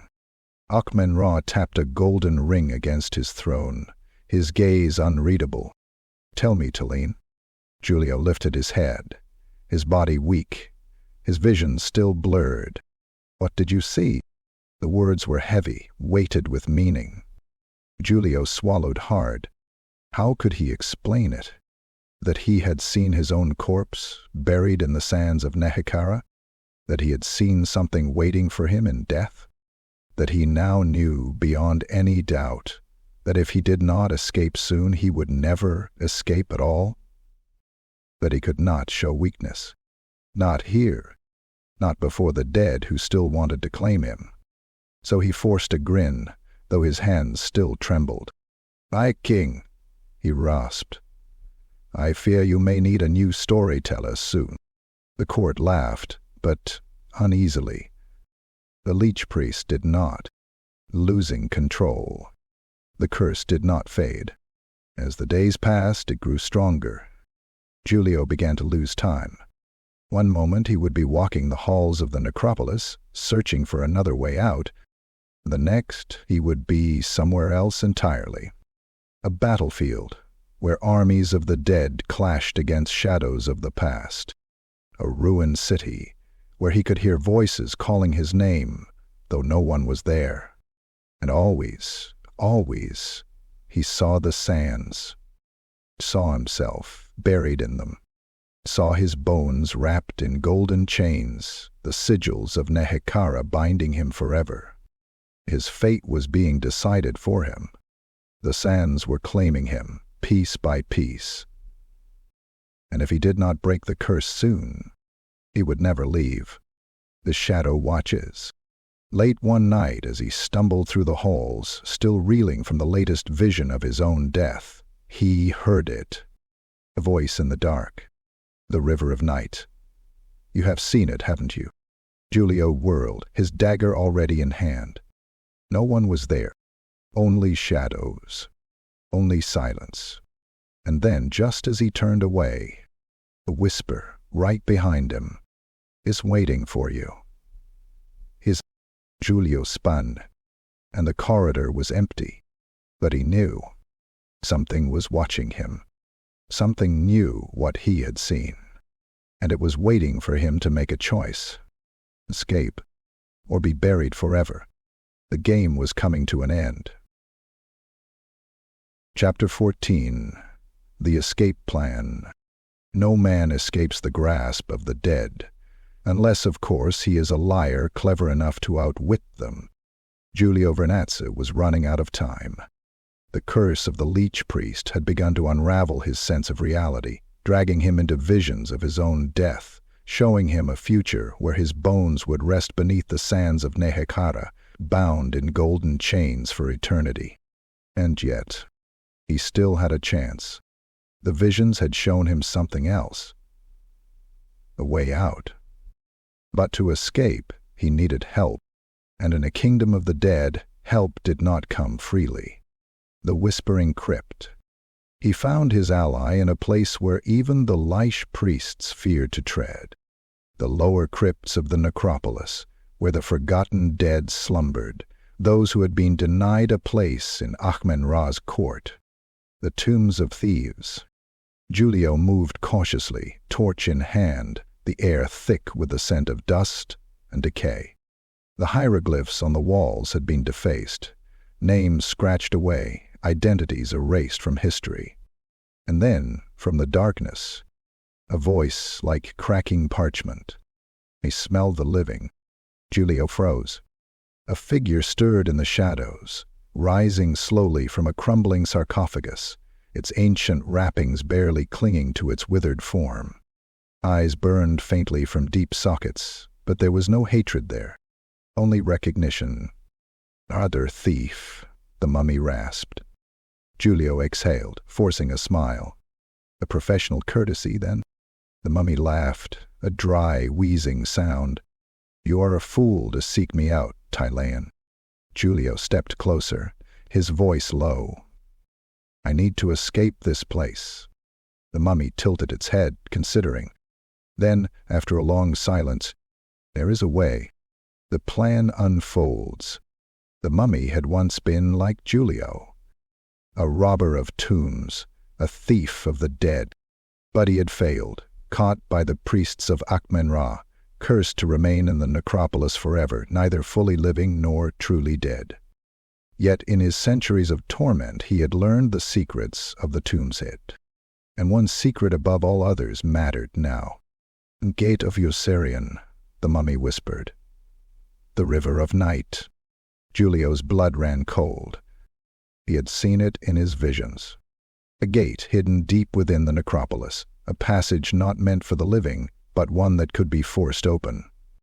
And, if the carvings in the forgotten tomb were true, it was the only way out of Nehekhara. But there was a problem. The gate was sealed. Only a king may pass through it, the mummy rasped. To open it, you must be one of royal blood, or convince the dead that you are. Giulio smirked. Then it's a good thing I've made a career out of convincing people I'm someone I'm not. Tricking the king. The plan was madness, even by Giulio's standards. But he had no choice. If he did nothing, the curse would claim him, and he would be bound to this place forever. And so, for one last time, he prepared to play the greatest trick of his life. He would make Akhmen-Ra believe he was worthy of passing through the gate. He would become a king, or at least convince the dead that he already was. The grand deception. As the court of Akhmen-Ra gathered that evening, Giulio stood before them, his demeanor regal, his expression unreadable. The Tomb King leaned forward, his jeweled fingers tapping against the throne. "You seem changed, Tilean." Giulio bowed deeply. "My king, I have seen my fate, and I have learned the truth." The court fell silent. The Liche priests watched cautiously. Even the vizier, who had spent so long trying to destroy him, hesitated. And then, in the calmest voice he had ever used, Giulio spoke the greatest lie of his life. "Guided me. I am not just a mortal. I am not just a storyteller." His voice echoed through the chamber. "I am a prince of the river of night." A murmur passed through the court, uncertain, doubtful, intrigued. Akhmen-Ra's glowing eyes narrowed. Giulio pressed on, raising his arms in a grand gesture. "My bloodline is lost to history, erased by time, but I am the heir to a forgotten throne, a ruler of a kingdom beyond life and death." The vizier scoffed. "Lies. You have no proof." Giulio smiled, because he did have proof. He reached into his satchel and pulled forth the ancient relic he had taken from the hidden tomb. A golden tablet bearing the sigil of Usirian, god of the underworld. The very same sigil that marked the forbidden gate. The court gasped. Even Akhmen-Ra's gaze lingered on the relic. And in that moment, Giulio knew he had them. The king's decision. Akhmen-Ra rose from his throne, his towering form casting a shadow over Giulio. The Tomb King studied the relic, then studied the man before him. Finally, he laughed. A dry, ancient laugh. "You are either the greatest fool to ever walk these halls," his green fire eyes burned with something else, "or you are telling the truth." A pause. "Let us see, Tilean. Let us see if the gate will accept you as a king." The court erupted into whispers. The vizier's hands clenched into fists.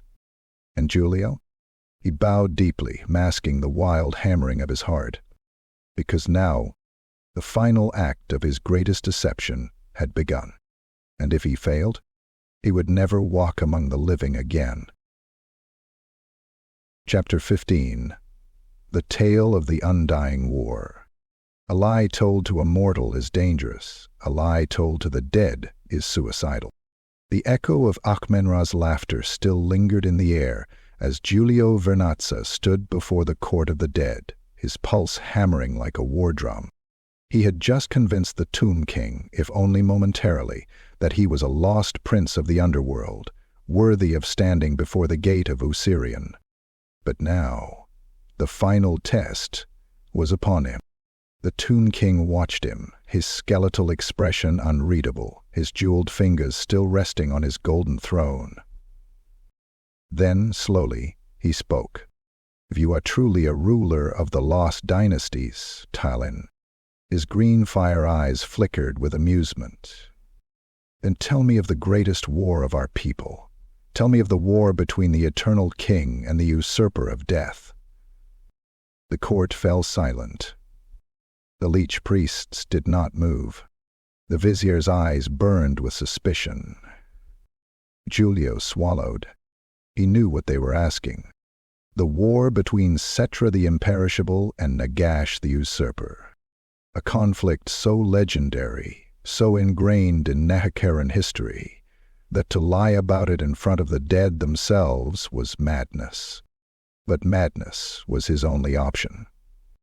He took a slow breath, his face betraying no fear, and smiled. "Ah, my king. That is a tale worth telling indeed."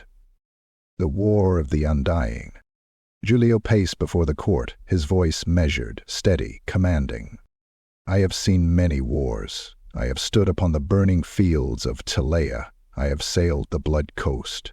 I have fought in the shadow of Karazhan-Kor." He paused, then let his voice drop lower, forcing them to listen closely.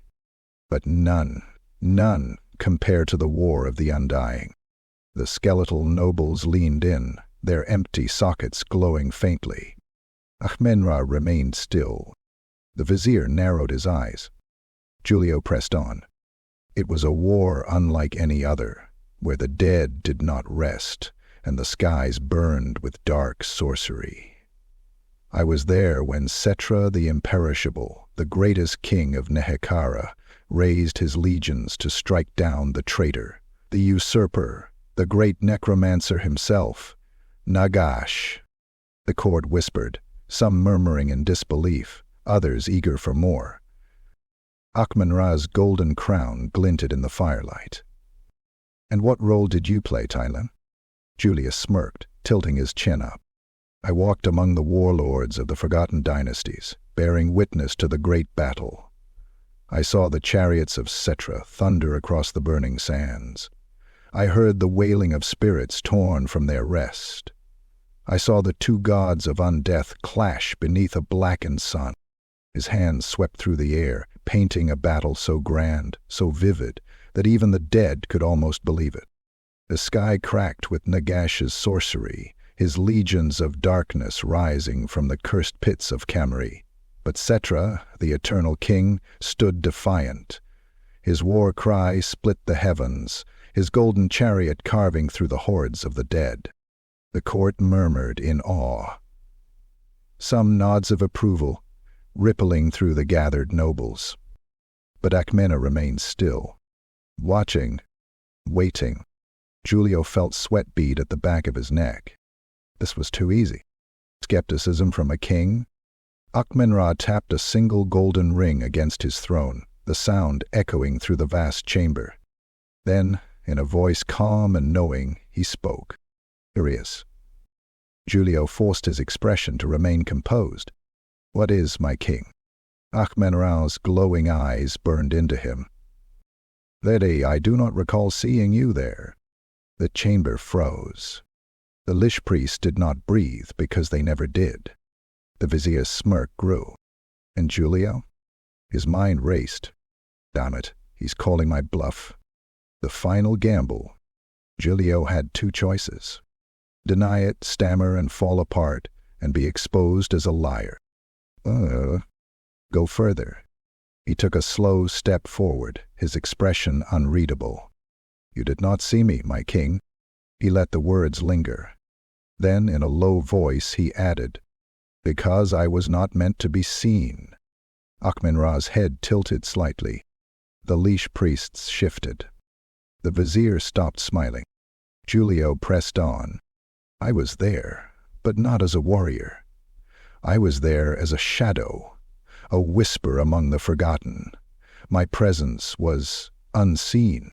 His voice dropped lower, taking on an almost conspiratorial tone. "There are forces in the world, my king, even beyond the might of Nehekhara, who wish to see that war unfold, who needed to see it, who needed to know who would rise and who would fall." He let the tension settle, the weight of his lie pressing into the silence. Then, he finished, "I was their eyes." Akhmen-Ra decides. The silence stretched. Then Akhmen-Ra chuckled. A dry, hollow sound, like sand slipping through a broken hourglass. You are either the boldest liar I have ever seen." His emerald gaze flickered. "Or you are something else entirely." A pause. Then, "Either way, I find myself entertained." The court erupted into cheers, laughter, and whispers of intrigue. The vizier looked as though he wished to strike Giulio down himself. The leash priests remained silent, but their gazes lingered on him. And Giulio? He bowed, keeping his expression neutral, though his heart still raced. He had won this round. But Akhmen-Ra's skepticism remained. The Tomb King was not convinced. He was curious now, and that was dangerous, because the more the dead wondered about him, the closer they came to realizing the truth, that he was just a man, a liar, and that he had no intention of staying here a moment longer than necessary. Now it was time to make his escape. Chapter 16. The Sorcerer's Downfall. A dagger in the dark is deadly. A whispered lie in the right ear is worse. The laughter of Akhmen-Ra's court still echoed through the necropolis as Giulio Vernazza stepped back from the throne, his tale of the undying war leaving the court amused but uncertain. The Tomb King was still entertained. But the vizier was not. The ancient lich priest had spent days trying to break him, and with each test, Giulio had survived, deceived, and thrived. Now the vizier's hatred burned cold and unrelenting. And Giulio knew one of them was not going to leave this hall intact. The vizier strikes. The vizier stepped forward, his black and gold robes shifting like dead leaves, his skeletal fingers tightening around his staff of bone. "My king, this mortal is a fraud." A murmur passed through the court. Giulio remained still, though his heart pounded. Akhmen-Ra leaned back upon his throne, his expression unreadable. "A bold accusation, vizier." The leech priest's voice was sharp, laced with venom and certainty. "Is not what he claims to be. He is no prince of the underworld. He is no witness to the war of the undying. He is a trickster, a liar, a thief of words." The skeletal courtiers stirred, their whispers growing louder. The vizier turned to them, his voice rising. "How much longer will we be deceived by this impostor?" His eyes burned as he looked back at Akhmen-Ra. "My king, let me strike him down. Let me strip the flesh from his bones and make him one of us." Akhmen-Ra remained silent, waiting, watching, and Julian knew. This was it. The vizier had forced the game to its final round. And if Giulio didn't win this battle, he would not leave this hall alive. The trickster's counterattack. Giulio took a slow step forward, keeping his hands raised in a gesture of calm. But his voice was filled with quiet authority. "My king, I ask only this. Do I not deserve to answer my accuser?" The whispers of the court swelled. Akhmen-Ra tilted his head slightly. "Very well, Tilean. Speak." The vizier scoffed, but Giulio ignored him, turning instead to the court itself. And then, in a voice steady and knowing, he began. "The tale of the jealous servant. My lords, my king, we have all heard tales of betrayal. Every court, every kingdom, every empire has known them." He gestured to the gathered nobles, his voice weaving through the room like a well-polished melody. "There is always one who sits beside the throne, whispering poison in the ear of the king. A servant who grows too bold, who seeks to destroy all who threaten his grasp on power." The skeletal courtiers murmured, shifting in their seats. Giulio's voice dropped lower, becoming almost conspiratorial. And when he sees a rival he cannot control, what does he do? His eyes flicked to the vizier. Calls them a liar. He calls them a traitor. And most of all, he begs the king to let him destroy them. The whispers grew louder. Some of the nobles nodded. Akhmen-Ra remained still, watching Giulio with cold amusement. The vizier turned, furious. You twist words like a serpent. Giulio smiled. Perhaps, but I do not strike from the shadows. I do not scheme against my king. He turned to the court again. And I ask you, who has spent these last days trying to kill me? The leash priest said nothing. The nobles shifted, casting glances at the vizier. Doubt had begun to take root, and Giulio pressed the advantage, planting the final seed. You call me a liar, vizier? Giulio stepped closer, voice full of certainty. Then answer this. What am I lying about? What am I hiding? The vizier hesitated. Giulio smiled. You don't know, do you? You fear me. You fear what I might be. That is why you seek to destroy me. The court's whispers turned to murmurs of agreement. The vizier looked to Akhmen-Ra, desperate. My king, do not be deceived. He is dangerous. He must be destroyed. Akhmen-Ra's jeweled fingers tapped against the throne. The court waited for his judgment. And then the Tomb King chuckled. Vizier, you are too eager for this one's blood. The vizier stiffened. Akhmen-Ra's glowing eyes flickered with amusement. Maleh has bested every trial you have thrown at him. He has entertained me when you have done nothing but whine. He leaned forward, his voice dripping with mockery. Tell me, vizier, which of you is more useful to me? The vizier froze. The court laughed. And then Akhmen-Ra raised a single hand. Enough. I grow tired of your voice, vizier. The vizier's eyes widened. My king, please. And then the Tomb King clenched his fist. The vizier screamed. His body jerked, his skeletal hands clutching at his chest as an unseen force gripped him. His bones cracked. His jewels shattered. And then, with a single violent burst of green light, the vizier collapsed into dust. Silence fell over the chamber. Giulio exhaled slowly, keeping his face neutral, though his entire body ached from the tension. Akhmen-Ra smiled. Now that was entertaining. The court cheered. The leash priest said nothing. And Giulio? He bowed deeply, keeping his true emotions hidden. Because while he had won, suspicion still remained. And now, with the vizier gone, the Tomb King himself would be watching him more closely than ever. The final game was at hand, and escape had never been more urgent. Chapter 17. The Breaking of the Tomb Seal. Lies can open doors, but sometimes opening a door is the worst mistake you can make. Giulio Vernazza had done the impossible. He had survived the court of Akhmen-Ra. He had outwitted the vizier and seen him reduced to dust. But now, standing before the gate of Usirian, he knew that his greatest challenge was yet to come. Because this was it, the moment where he either escaped Nehekhara forever or was buried beneath its sands for eternity. The plan unfolds. The hidden tomb robber mummy had been right. The gate of Usirian was the only way out.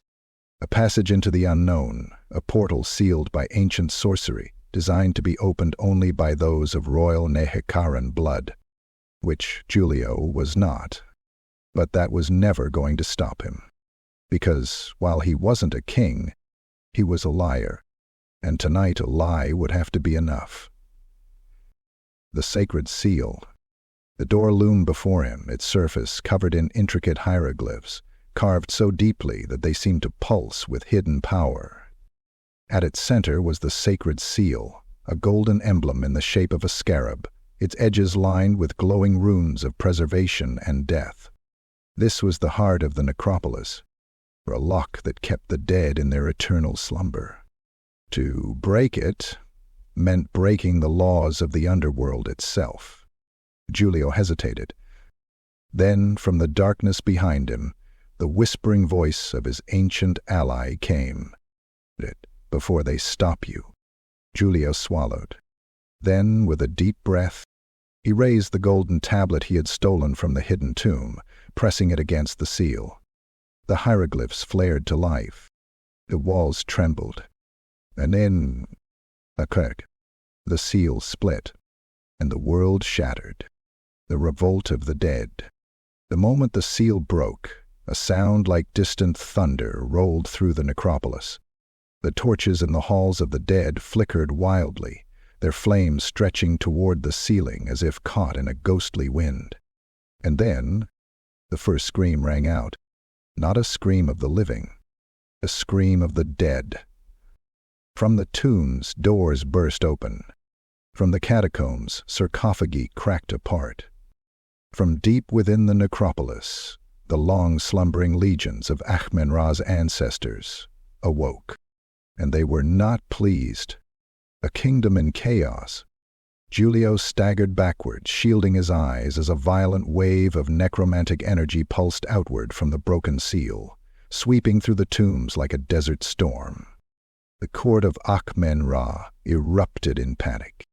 The skeletal nobles who had sat in silent majesty for centuries now rose in confusion, their ancient minds struggling to process what was happening. The leash priests howled, their sacred order shattered by the breaking of the seal. And at the heart of it all, Akhmen-Ra stood from his throne. His emerald eyes burned with fury. "What have you done, Tilean?" "Fleeing the undead horde." Giulio didn't wait for an answer. He turned and ran. Behind him, the necropolis came alive with wrath, the awakened legions of long-forgotten dynasties dragging themselves from their graves, their weapons clutched in skeletal hands, their rotted armor still bearing the sigils of kings whose names had long since turned to dust. They did not march. They charged, and they were coming for him. The chase through the tombs. The corridors of the necropolis blurred as Giulio ran for his life, his boots slamming against the cracked stone, his breath ragged and wild. Behind him, the roar of the awakened dead filled the air, their voices merging into a single, dreadful cry of vengeance. Chief, seal the gate." He rounded a corner, nearly slipping as he descended a set of ancient stairs, his heart pounding like a war drum. The exit was close. The gate of Usirian loomed ahead, its surface glowing, its ancient passage finally opened. And then, Akhmen-Ra's voice bellowed through the halls. "Stop him." The walls trembled. The dead surged forward. And Giulio knew. If he didn't make it through that gate in the next few moments, he never would. The final sprint. The gate pulsed with unnatural energy, its passage dark and endless, a swirling abyss that led to gods only knew where. But it was an escape. The only escape. The dead were right behind him now, their blades raised, their curses echoing through the ruined tombs.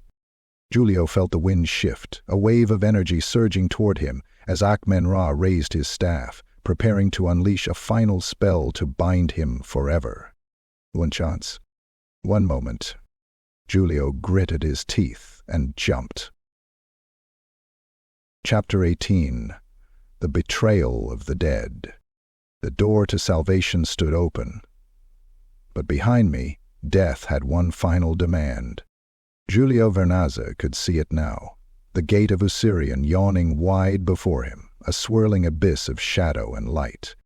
The air around it shimmered with unnatural energy, the very fabric of reality twisting at its edges. Beyond it lay freedom. Beyond it lay life. But before he could take another step, the world froze. A shockwave of necromantic power surged through the air, throwing Giulio off his feet, sending him crashing to the stone floor. The dead halted their charge. The roar of the tombs fell silent. And then, a voice, deep and absolute, filled the chamber. Enough. Akhmen-Ra had spoken. The king's final judgment. The Tomb King stood at the threshold of the broken necropolis, his black and gold robes shifting in the arcane winds, his crown of obsidian gleaming beneath the flickering torches.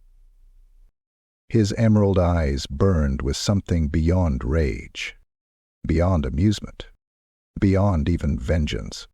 He stepped forward, his golden staff tapping against the stone, his presence forcing even the awakened dead to bow as he passed. Giulio forced himself onto his hands and knees, every part of him screaming for him to run. But there was no running now. Not from a king of the dead. Akhmen-Ra stopped before him, towering over the Tilean like an executioner before a condemned man. Then, his voice... Final story, Tilean. Giulio's breath hitched. Akhmen-Ra's green fire eyes did not waver. Tell me one final tale, and if it pleases me. A pause, a hint of a smile in his tone. You may leave. Akhmen-Ra's jeweled hand lifted slightly. The gate of Assyrian shuddered, and then, to Giulio's horror, it stopped opening. The swirling darkness began to shrink. His escape was vanishing before his eyes. But if you fail, Akhmen-Ra continued, his voice cold as the grave, your bones shall remain here forever, bound in eternal servitude. The court of the dead stood silent, watching. The Laishi priests did not intervene. Even the rebelling undead had stopped their march. They all waited.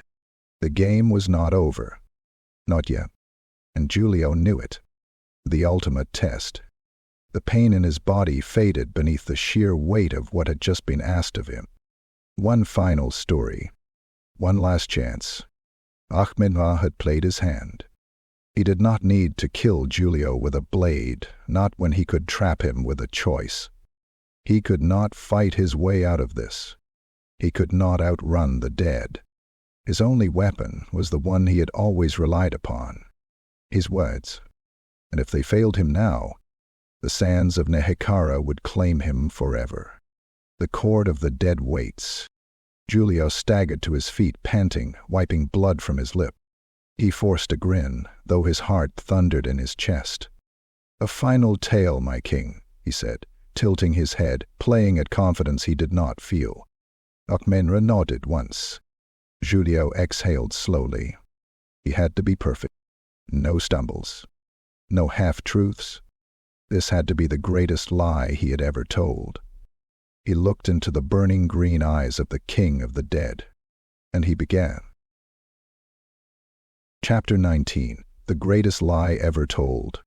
A man can lie his way into fortune. A clever man can lie his way into legend, but only a fool would try to lie to the dead.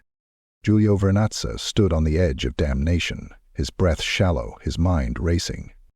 The gate of Assyrian flickered behind him, the only escape from the necropolis, but it was closing, shrinking like the last sliver of a setting sun.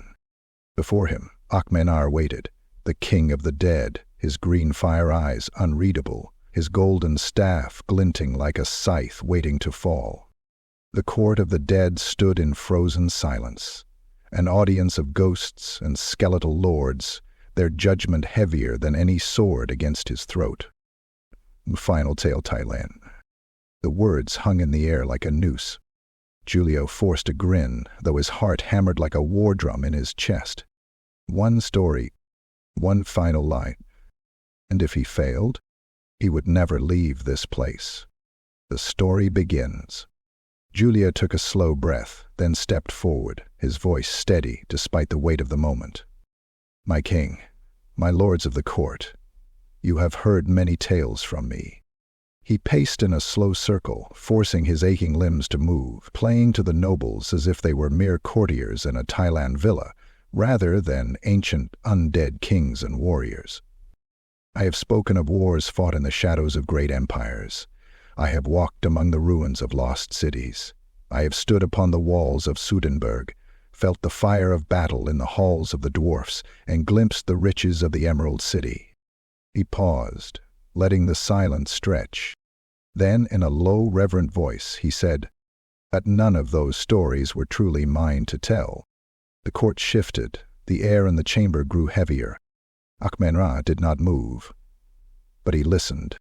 Giulio took another step closer, his eyes locking onto the king's burning gaze. And then he spoke the greatest lie he had ever told. the lie that could save him. I have not come to Nehekhara by accident. The words rang through the chamber, louder than a battle cry. I was sent, the court murmured. The liche priest leaned in. Akhmen-Ra's emerald gaze flickered. By whom? Giulio lowered his voice to a whisper. By the gods. A wave of silence crashed over the chamber. Even the undead, who had no breath to hold, seemed to freeze. Akhmen-Ra's golden staff tapped once against the stone. Explain. Giulio did not hesitate. I am no mere storyteller, my king. His voice was rich with reverence, with conviction, as though he himself had only just realized the truth. I was chosen. I was sent here not as a prisoner, not as a thief, but as a messenger. He spread his hands wide, his expression solemn. The gods of the underworld have willed it so. I was meant to walk among the dead, to witness the might of Nehekhara, to see the great Akhmen-Ra, and to learn his ways. Akhmen-Ra's expression did not change, but something in the air did. A shift, a moment of doubt. Giulio pressed on, striking while the blade was hot. And now, my king, my task is complete. The gods have shown me what I must see. I must return to the land of the living, not as a mere man, but as a prophet of Nehekhara's greatness. His voice rang through the chamber, echoing against the tomb walls. Tilean cried victoriously. I must tell the world of you, Akhmen-Ra, of your majesty, of your might, of the kingdom that does not die. A pause, a silence that could have lasted an eternity. Then Akhmen-Ra stood, and the court of the dead trembled.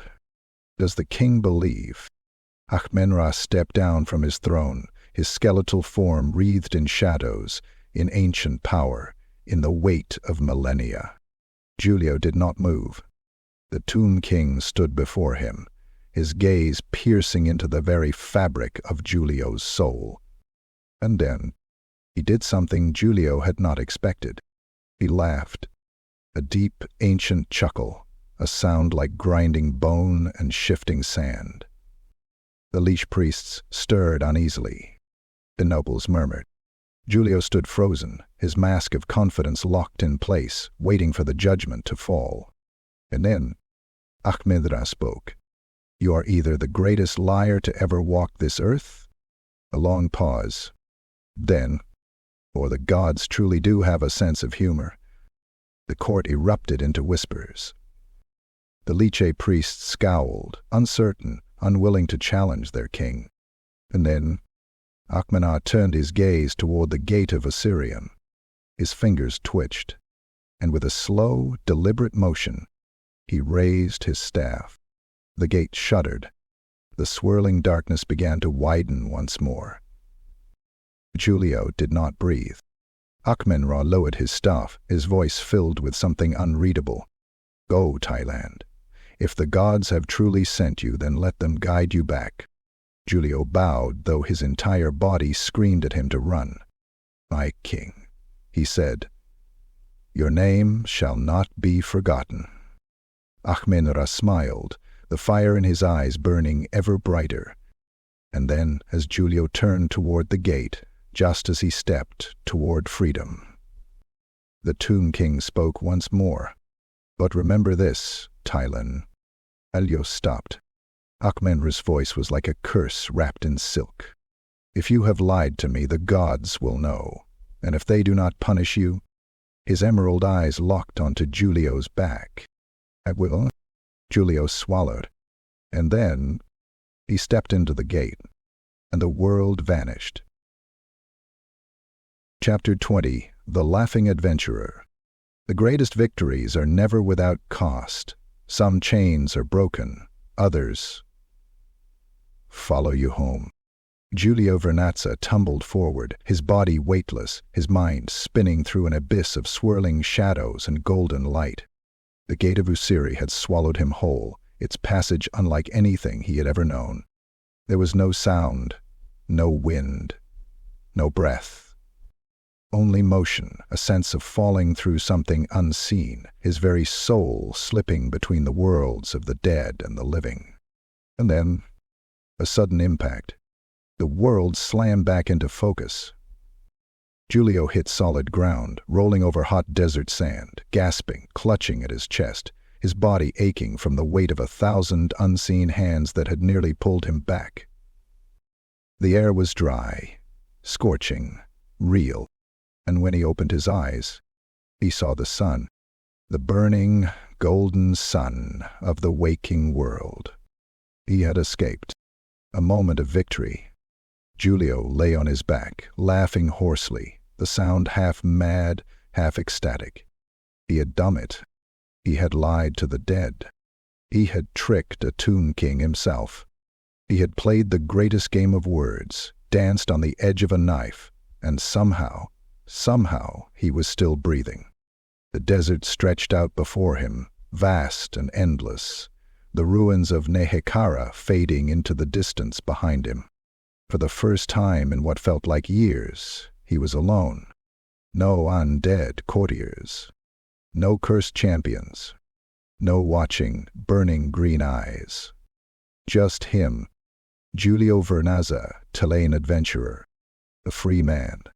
He sat up, his body still aching, still covered in bruises, but alive. And gods, wasn't that something to laugh about? He threw back his head, his voice carrying across the dunes, his joy ringing out into the desert like a man who had just cheated fate itself. He laughed, and laughed, and laughed, until, slowly, he noticed something strange. The shadow that should not be. The laughter died in his throat. Something felt wrong. The desert was quiet now.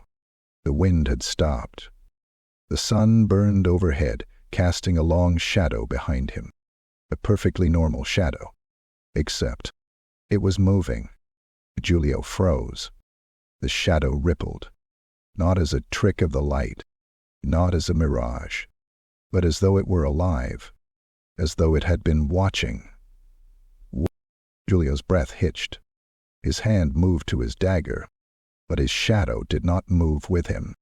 And then, just as he reached for his blade, it smiled, not with a mouth, not with a face, but somehow he knew.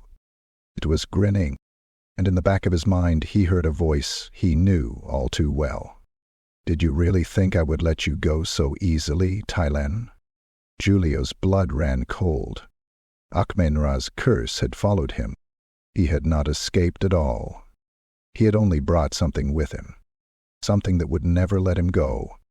The wind picked up once more, carrying the echoes of distant laughter, laughter that was not his own. And for the first time since leaving Nehekhara, Giulio stopped laughing. Epilogue. The story never ends. A good story should leave them wanting more. A great story should leave them wondering if it ever really ended at all. The Golden Jackal was loud tonight, filled with the sounds of wine being poured, dice rattling across wooden tables, and voices raised in drunken song. It was a fine night to be in Tilean, where the streets were alive with celebration, where the scent of roasted meat and spilled ale mixed in the warm coastal air. And in the heart of it all, by the largest fire in the tavern, sat a man with a devil's grin and a rogue's charm, leaning back in his chair, feet kicked up onto the table as he spun a tale that had his audience hanging on every word. "I tell you, my friends, I have seen the lands where the dead do not sleep." The flames flickered, casting long shadows as his listeners leaned in closer. Some of them laughed, calling him a liar. Others shook their heads, entranced by the tale of lost tombs and a king who ruled beyond death itself. But no one looked away. No one could, because Giulio Vernazza knew how to tell a story. And this was his greatest one, the tale that made him famous. "Picture it," Giulio continued, his hands weaving grand gestures, his voice rich with drama. "A land of golden tombs, where warriors who once ruled the world still march beneath the banner of a forgotten empire, a city carved from bone and gold, ruled by a king whose name alone can make the stars tremble. One of the listeners, a young mercenary with too much wine in his blood, laughed. "And what, you just waltzed into the throne room of a god?" Giulio grinned. "Oh no, no one waltzes into the court of Akhmen-Ra, not unless they have a silver tongue and a will to survive."